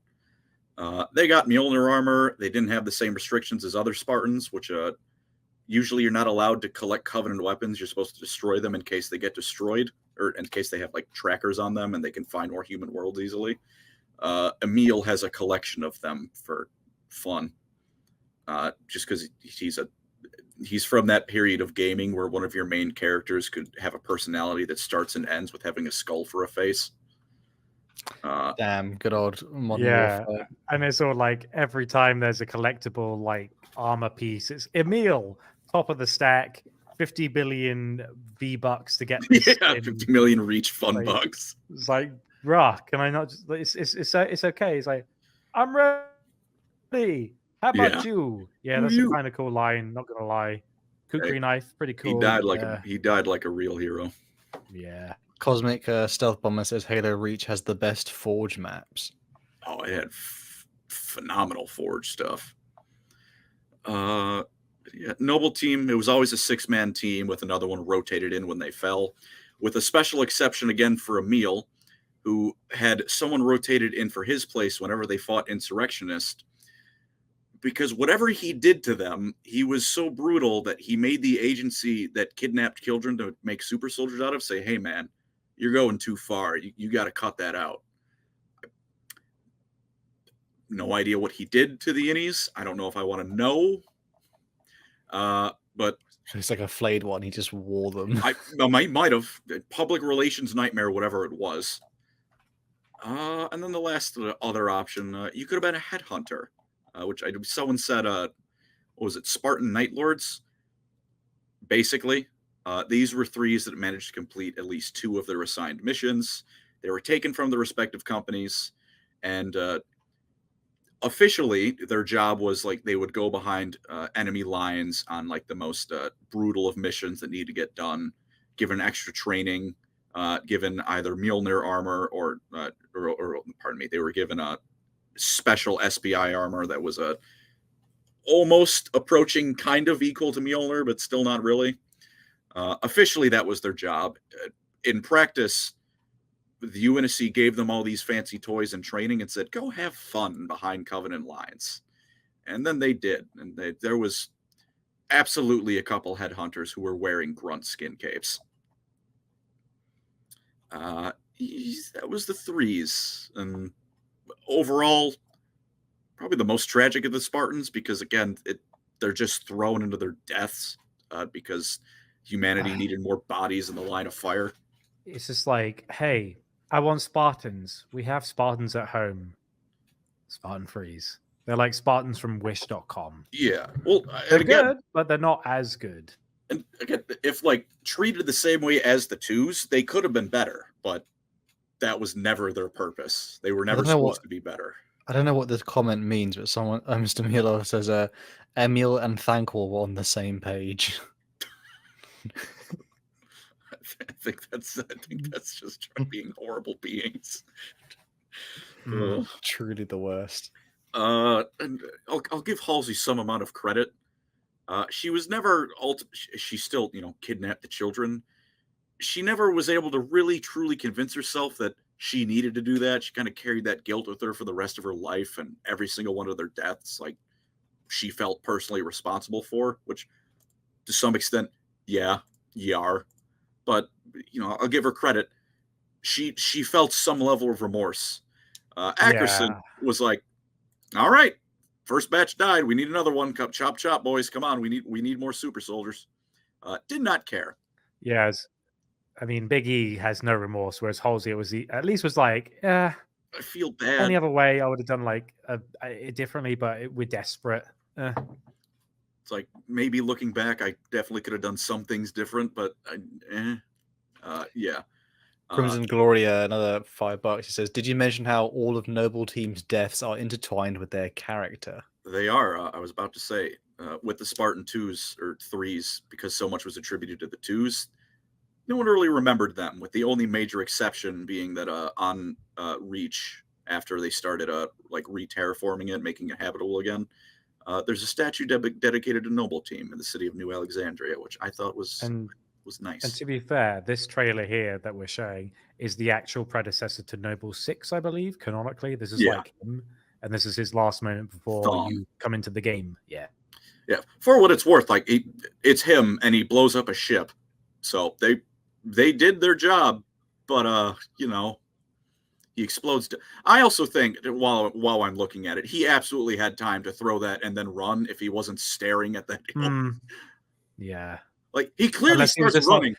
Unless he was just like, I know I'm not going to make it. I'm going to do it. Like, I'll try and run, but he should have just stayed still. You see him turn around though. Why did he bother? Because cool guys don't look at explosions. Like, no, they don't run from explosions, which you just did. So they walk away slowly, don't they? Should have. With Noble Team, Carter's the leader who go down with the ship. Kat's the intelligence person. She gets shot in the brain. George saw reaches his home and he died to save it, which slip space rupture detected, did not work. What is it? Emil was the sniper, is the only one to live. Or no, June. How ironic was Emil's death? He was the close quarters guy and he got shanked with a sword. And Noble 6, who was told to cut the Lone Wolf stuff at the beginning of the game, and then the last mission of Halo Reach is called Lone Wolf. And Carter dies smashing. Yeah, he goes. He's the leader of the team, and he goes down with the ship quite literally. Yeah. Although killing a scarab is pretty cool. So he didn't have the firepower, but he had the mass. And then last but not least, and I say not least because Project Orion existed and was a flop, Spartan-IVs, which is also a case study in why first impressions matter. Because I guarantee you, people would not feel nearly as down on them as they do if the first interaction with the Spartan-IV wasn't Palmer sassing the chief. Thank you. I hate Palmer. Jeez. Palmer is such a shit character. I hate Palmer. Oh, you're a little short. I thought you'd be tall. It's like, fuck off. He could fold you like a chair. Yeah, it's like, could you not have any respect for the four-bed? It's just the Master Chief. The Master Chief. Yeah. And you're going to be I'm going to be a bit of a shit can.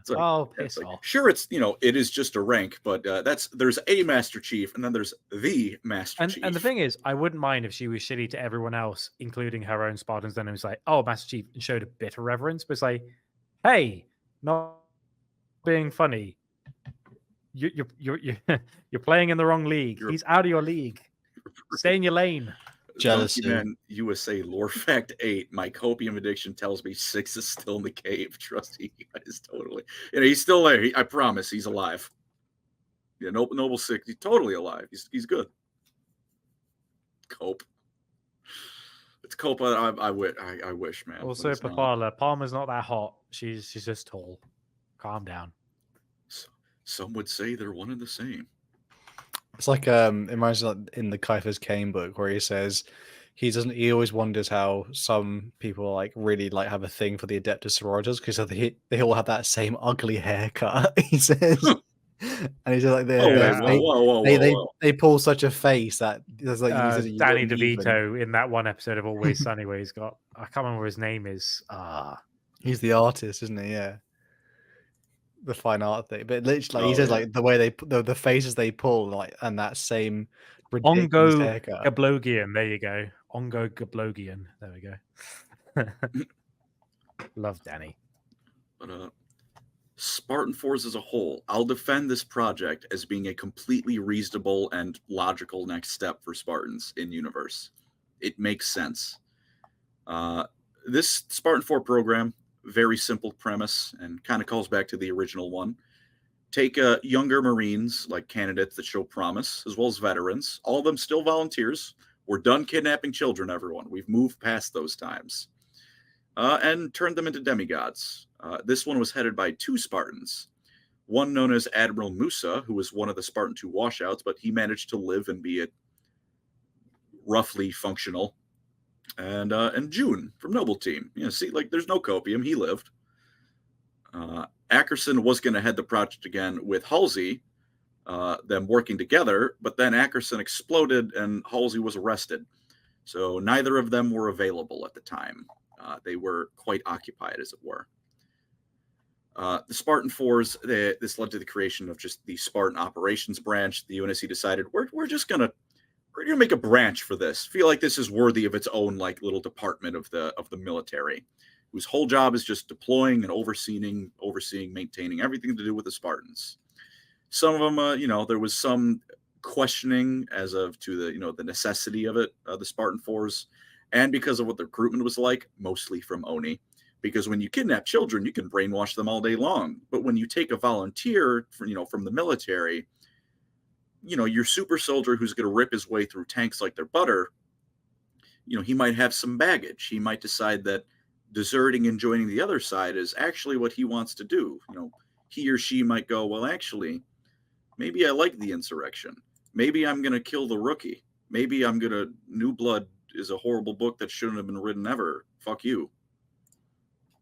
But, that's beside the point. Even with those concerns in mind, Spartan-IVs, they went ahead with it. And January 7th, 2553 was when it started. And within the next few years, more and more Spartan-IVs would be created.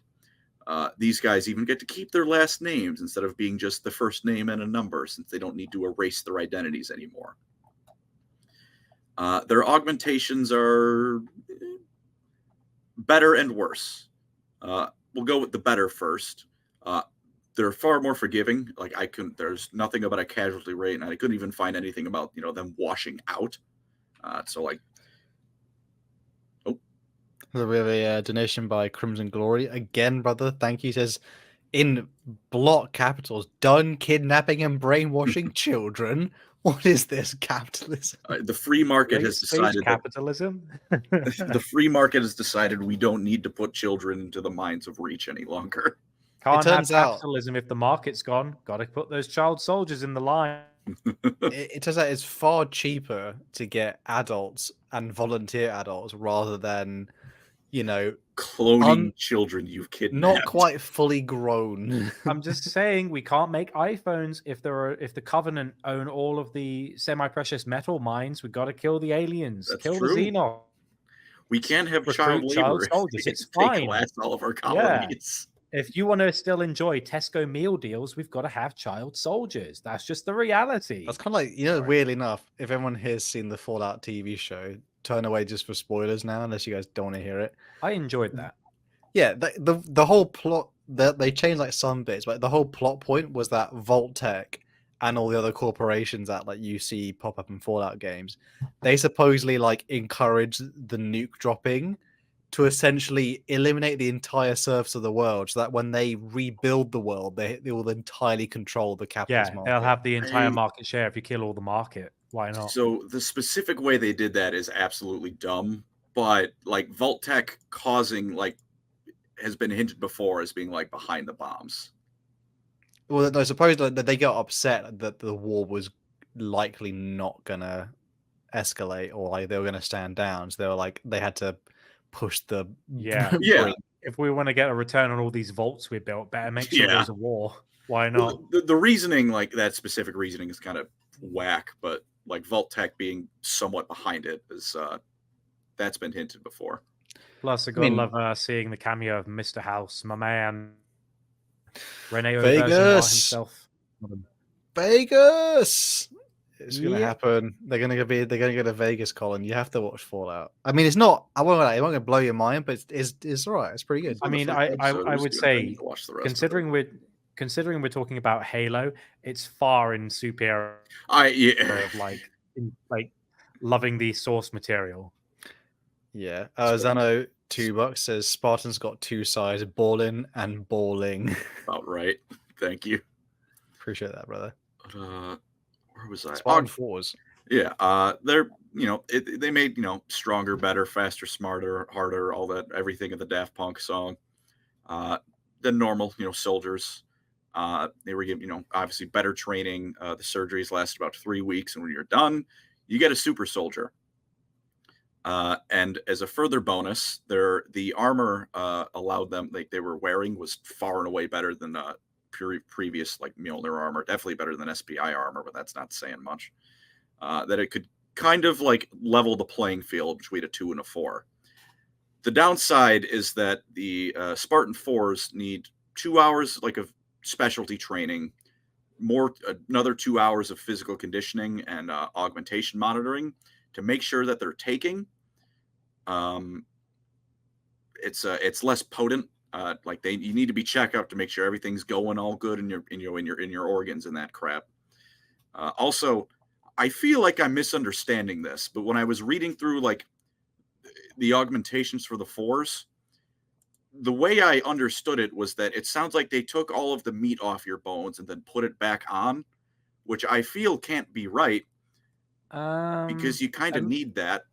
Yeah, but I mean, you have layers of skin, like you have subdermal, and like you could theoretically, if you're under anesthesia, take all someone's skin off and then put it back on, assuming their stress responses weren't active. You could do that with the skin. I was definitely misreading it, because the first time I was going through it, like as I read it, it sounded like they took the meat away. You had no more meat. It's wild to describe it as meat. Yeah.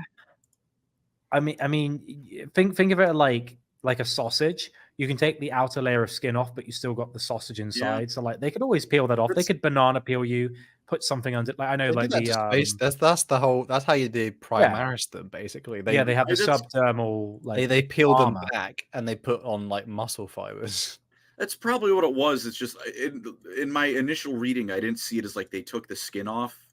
Yeah. I read it as like deboned. Eating a chicken wing down to the bone is what I imagined, them, and then putting the meat back on the chicken wing. Crimson Glory again, $2. Thank you so much, brother. Remove meat and meat attached to bone symbol. Dude, Sarah Palmer, there are bugs under your skin. I mean, have you heard of the term degloving?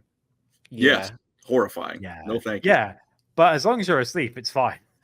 Yeah, but another plus side, the 2s were cheaper the 4s were definitely cheaper than the 2s, but they were a constant investment you kind of needed to keep your eyes on. 2s and 3s, ignoring Gamma again.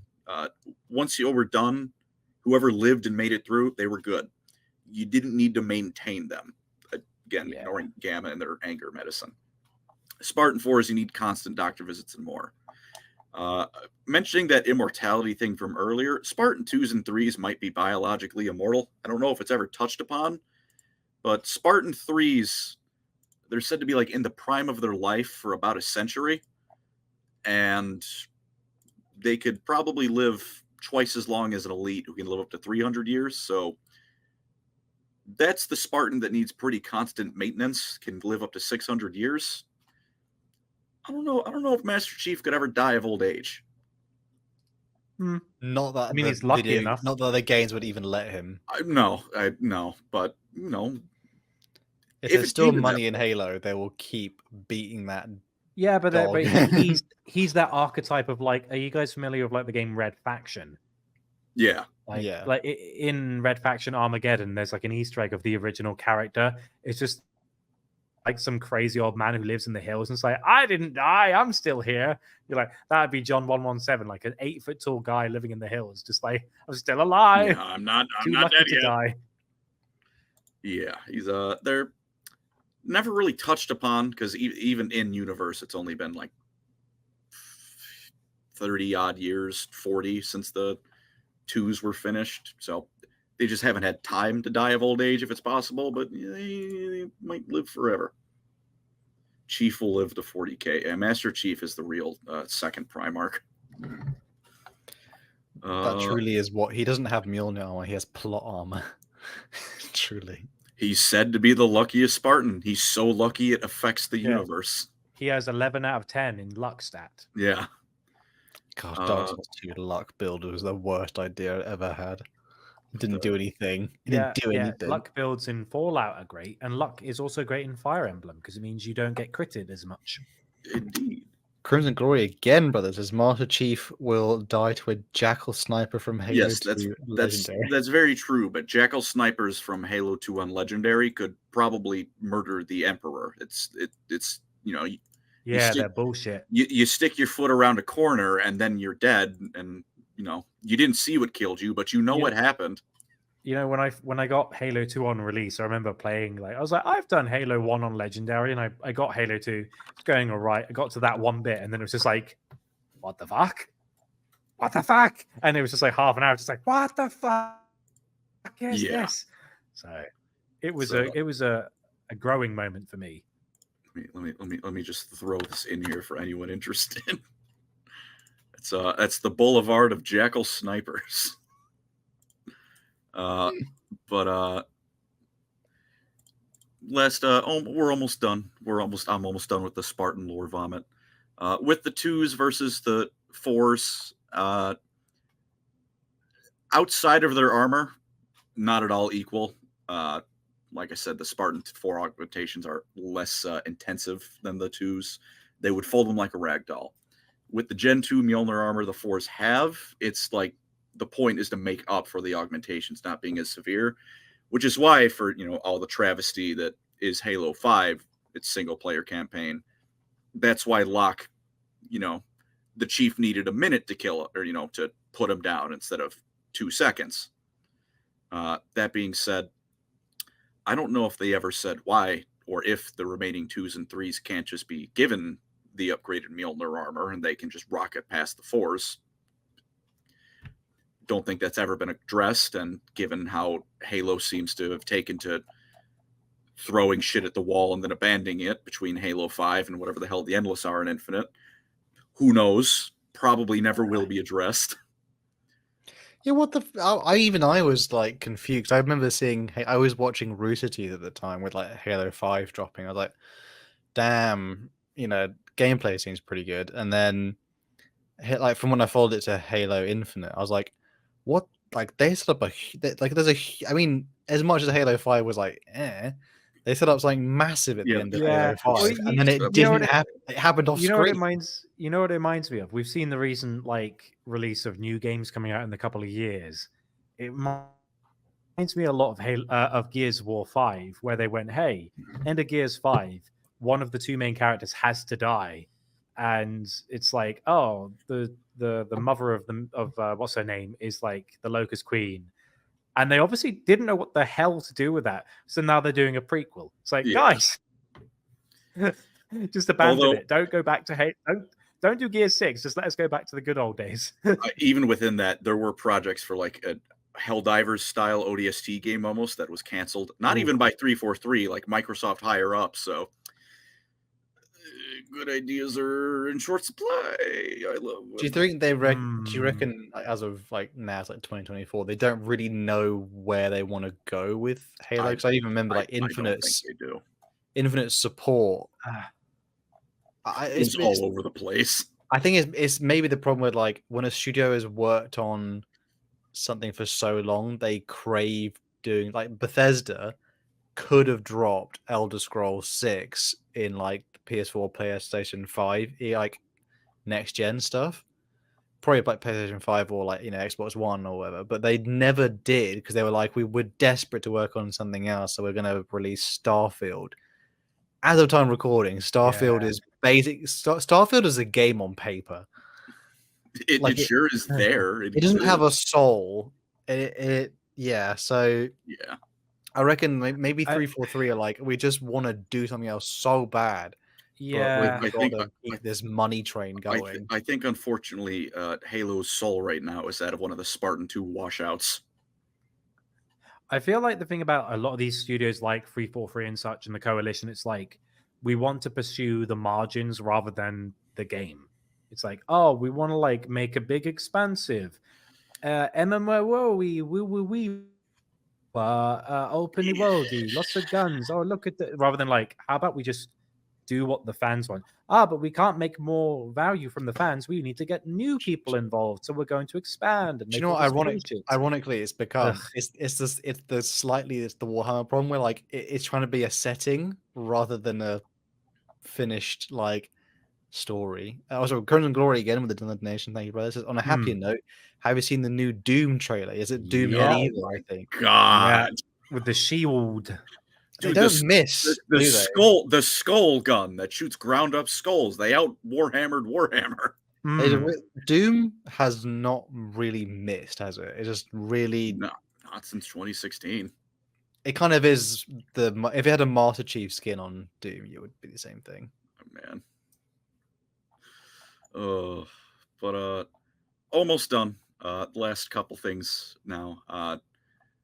For what it's worth, I'll give you the opinion of Edward Buck on the differences between the 2s, 3s, and 4s. He was an ODST who became a 4, and even before he was a 4, it was outright said, yeah, we're like, if this guy was any better, he'd just be a Spartan. So you can probably assume he knows what he's talking about. Sorry, DJ Beast. Oh, God. Starfield is like Colin's dating life. Theoretically, it's real, but no one believes it. My dude, leave! Get out of here! What the fuck? Leave him alone. Brutal. On his case, he's on your case, man. But, Jesus Christ! Buck, so I can end this and cease my torment. Find his house. He called the 2s like titans, like of Greek myth, like they're just head and shoulders above everyone else. The 3s were, the gods, like not quite as strong as the titans, but definitely up there. And he said like the 4s were like the demigods, like Hercules, like heroes of myth, Odysseus, Theseus.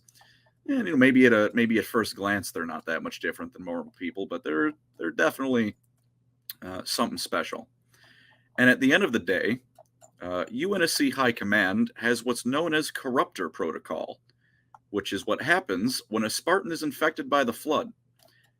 It has happened once, and with that in mind, I don't think there's any functional difference in terms of how likely you are to make it out alive between a 2, 3, or 4 infected by the Flood. I think you're going to die. So in terms of how it matters for normal people, functionally, they're going to fold you in half equally well.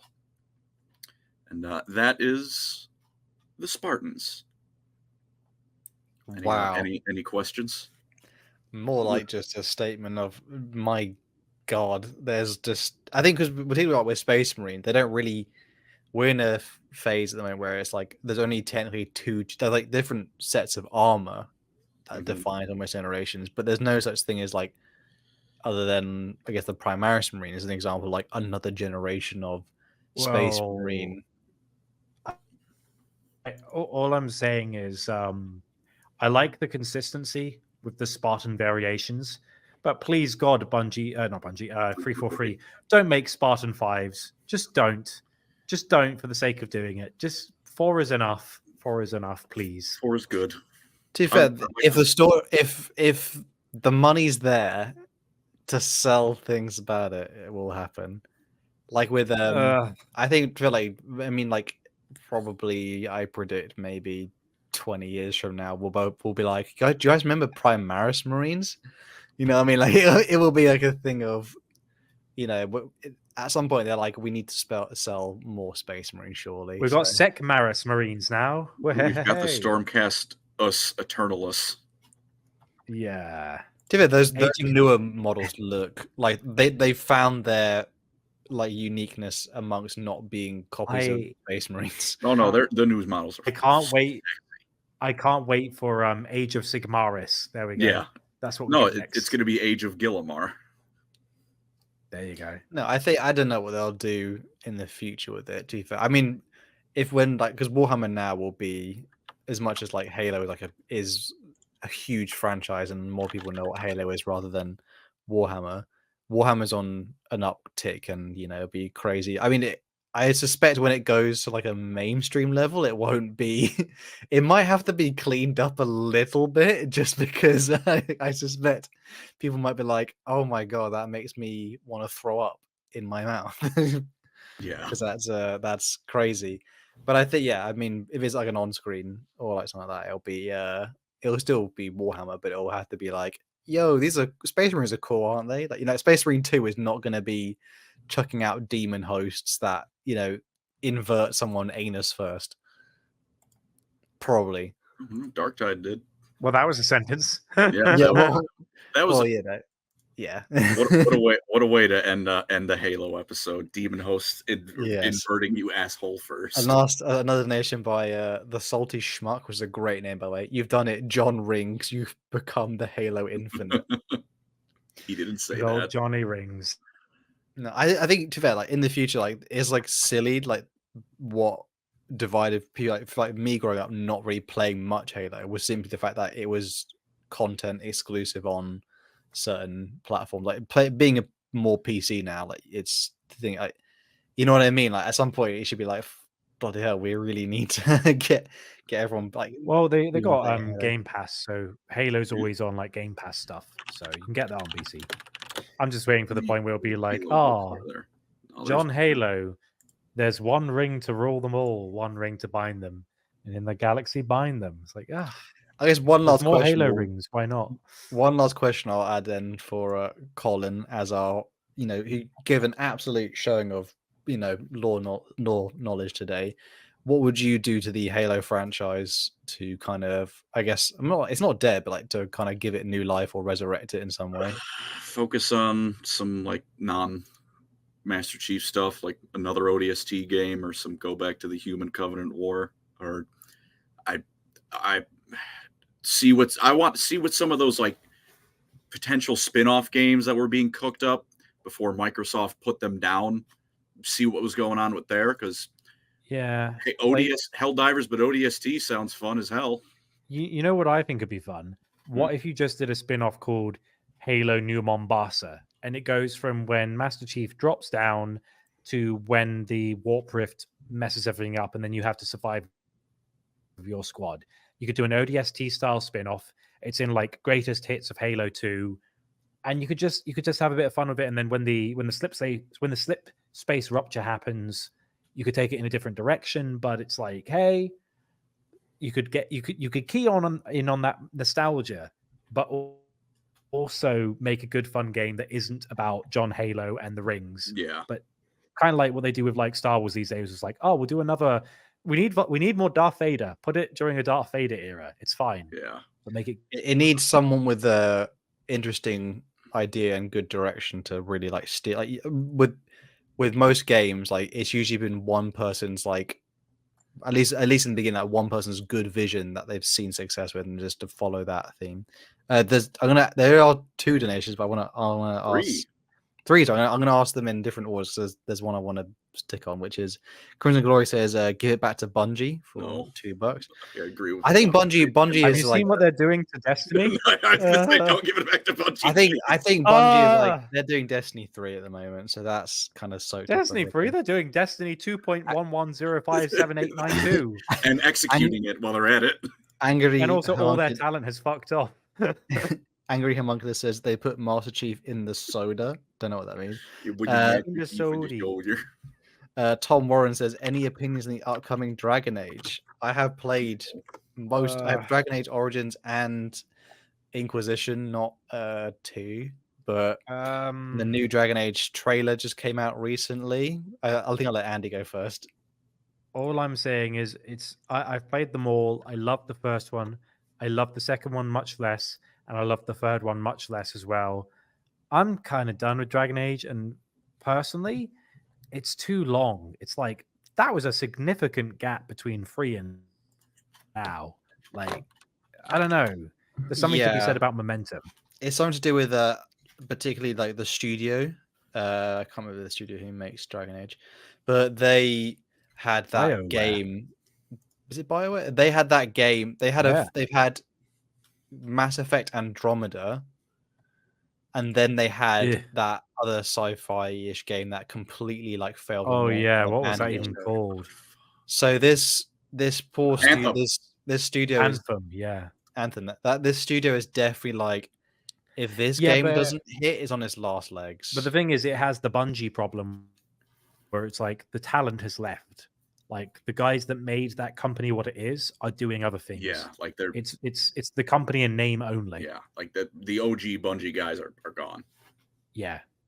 343 should just remaster Marathon and give Halo time to cool. There's my other answer. Introduce people to the abomination that is Marathon Infinity's plot. I think with the new Dragon Age, I know what people mean when they say like the visuals of it looks like cartoony Fortnite. I think this game has been in development so long that like people who like all of us boys, you know, who are watching this stream or listening to this later at a date, I don't think we're the target audience because I think they are definitely aiming for perhaps the basically a new group to come in and to discover Dragon Age, because I don't think people who are like say younger than us now, they're not going to play Dragon Age Origins. It's just too dated.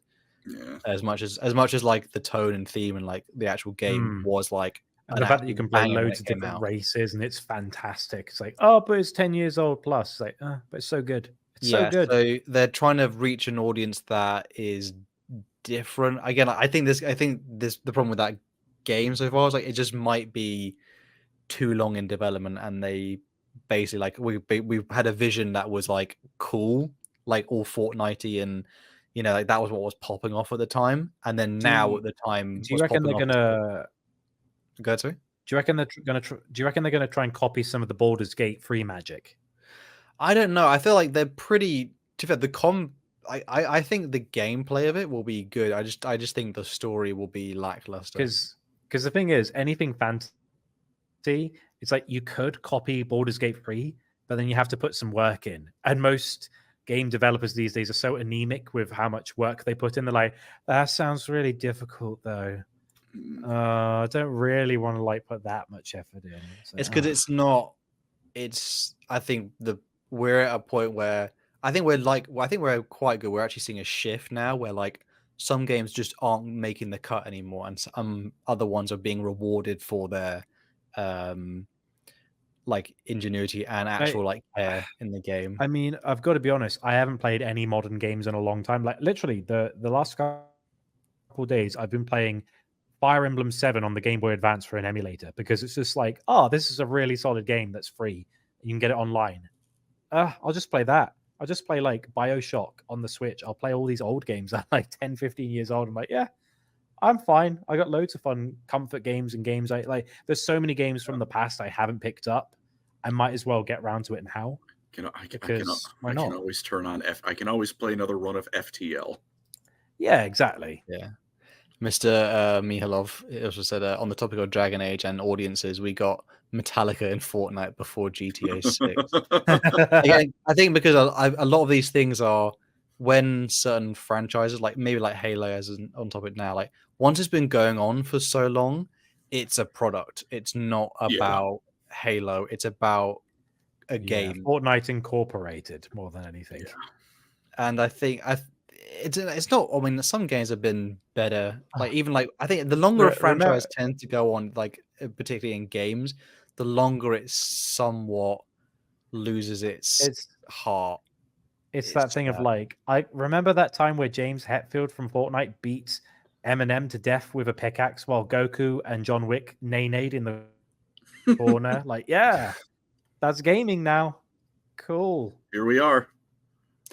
No, but some I mean, like the games. I think companies will start to see like, oh, if you actually give, you know, what I mean, if you actually put effort into it, there's actually more money that comes out of it. Again, like the driving force for like, even in Warhammer, but at the same time, okay, good. It's like I was going to say. I'd like to reference Baldur's Gate 3, where the entire gaming industry, for the most part, said, no, we shouldn't like set the tone for gamers that we're going to put a load of effort into it because that's unreasonable. It's like, I remember that. Well, it's like we're lucky with Warhammer particularly because what seems to sell best, like, particularly on the lore side of it, is actually just good lore.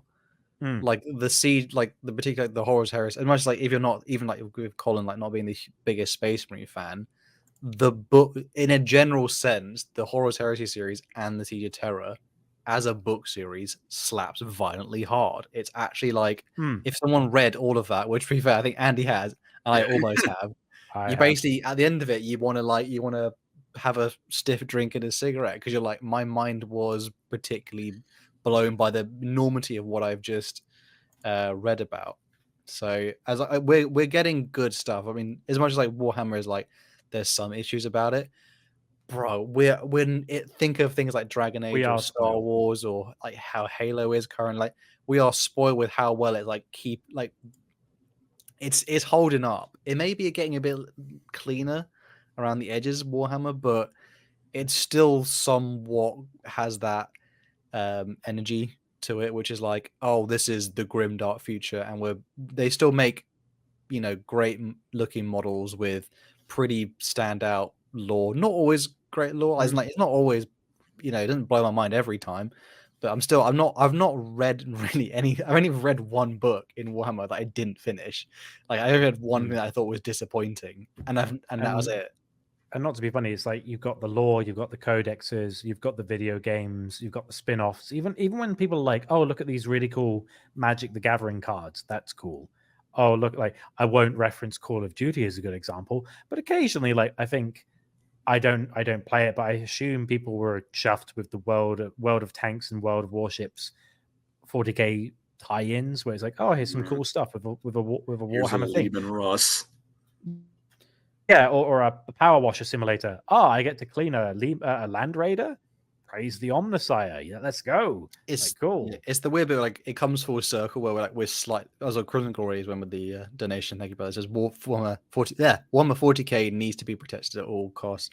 It's where you're somewhat thankful that they actually are protective of the franchise in some way. Like I understand that they want to make it more like they will in the future alter Warhammer in a way, not because they want to subscribe to any ideologies. The ideology is money. Like the more money you can get out of Warhammer, that will be the direction it will go. But I'm sure but that's the way like the writers have always found a balance with it. Like the writers if you're a writer for Warhammer, you are writing so that someone can sell a miniature line, but they still made they let Dan Abnett, God knows why, just let him go do your thing, Dan. Yeah, go make some weird lore. But at the same time, I really enjoyed the new Emperor's Children Lord of Excess book, where it's about the Emperor's Children and Xantine. It's like there were no miniature rangers being sold for that book. It was just, hey, we need an Emperor's Children book. Oh, they're all being degenerates, and there's a navigator who's so self-obsessed he crashes a ship into the sun. Cool, that's what I wanted. And you can tell I think there's going to be a transitionary period soon where a lot of the old guard of writers are going to be replaced with new writers. But that's because they're older. I think they're a lot of them are. That's not like they're getting rid of older themes or older things. That's mostly just because I think, particularly a lot of the writers, they probably have thought everything I've wanted to do with Warhammer, I've probably already done it. I don't much I loved Aaron Dembski Bowden, who's written things like Hell's Reach and some of the Horus Heresy series. They probably just don't have any more things they want to do with Warhammer, and I think we'll probably see a transition because a lot of them. Who's the guy? Is it Graham McNeil who he wrote the second book in the Horus Heresy series, and he's written loads of books. He's written the Year of Ventress books, and he's literally written hundreds of these Warhammer books. But then he's left, and he's now the head writer at the people who do League of Legends. Riot. He's at Riot just because I think he's there's nothing more for him to bring to the Warhammer universe. So there'll be new writers. To be fair, we've got to give some of them a go because I'm sure they've got literally tons of material to get inspiration in. Or even this guy who did the Lord of Excess book. His first book for Black Library, and it's really good. I'm like, cool. Or even that guy who did the Gene Stealer one that I haven't read yet, and apparently it's really good. It's like, yeah, these new writers are kicking ass, so hopefully they'll continue to do so. I do think there'll be something. Salty Smug says in the comments. It's sad that long-running franchises are being run into the ground. I don't think Halo is being run in. So I don't think 40K is being run into the ground. I just think it will be like the more visible aspect of it, like in the future as it grows, will just not be the stuff that we think is like the true grittier stuff. But they're not getting really rid of it. I don't think they'll just show that to a mainstream audience. They've not out. I don't think I can think of a retcon that I thought was like, wow, that's like maybe I thought retcon. Some of them are like a bit weirdly done. But I've never seen. I don't think I've seen a. Maybe I might be misremembering. I've never seen a retcon where I thought that was like that's completely unabashedly not Warhammer. Well, the other thing is as well is like it's so broad. You'll never get everything onto the silver screen anyway. Like there's just too much weird stuff. Yeah, even if they do a TV show, it's only going to be a splinter of it. You know. I think with Warhammer, so this is a bit of like a way add on to this Halo stream here. But I just think. Again, like if we ever see it on TV screens or movies or anything like that, there won't be huge amounts of it. I just hope I just hope the Horus Heresy is an animated series, just so they're able to get that sort of out. Because I think the Horus Heresy, luckily, like there's not much. Like, as much as like people like to talk about Grimdark, the Horus Heresy is not like 40K books are much more like that's the Grimdark future, and 30K is a little bit more. Slightly less grimdark past. It's more like tragic and it's heartbreak. I get sad at the 30K Horus Heresy stuff. I get like disgusted at the 40K some of the things that happen in there though. Yeah, I think people say like, yeah, Fem studies is always a bit of like a. These companies had lore master they listen to be successful. Thank you, Crimson Glory. I think well, to be fair, lore masters are just. Oh. I'm not sure we decide. Sorry, even like writers. I don't think writers even decide direction in Games Workshop. They're more like they get given a like brief, and then it's sort of like someone saying, "Can you go paint a canvas?" But here's like some color. Like they give you only a few set of colors to do it with. They're kind of filling out a product line in a way, and they do a damn good job at it. And hopefully, some Eldar will get some damn love. I don't know. Yeah.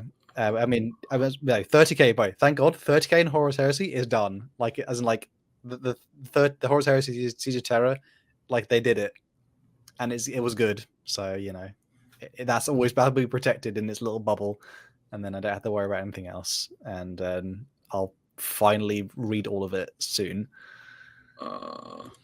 Sorry, Colin, I've really hijacked your Halo episode at the end. I think my final word is that I still like Halo more than Warhammer.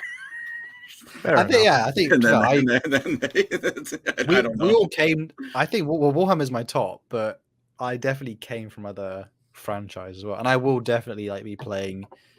I mean, I hope Dragon Age 4 just is all right. Like, I played Dragon Age Inquisition for the game. Like, I don't think as my lore cup is filled by Warhammer. Mm-hmm.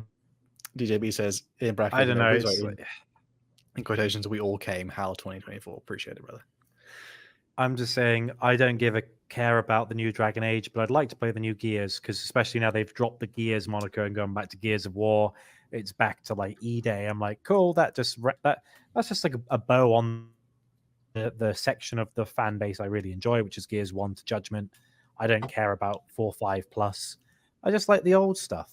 And if they're adding a bit to the old stuff and it works well, I like it. The thing is, like, what ultimately, if everyone's listening, what will ultimately rise to the top is the quality product. If Star Wars is going down the drain, less people will watch it, and then I mean, like the thing that will be good will eventually just. I mean, there are other franchises. It's like the whole fact that KOTOR hasn't had anything new in years. If you discount the MMO.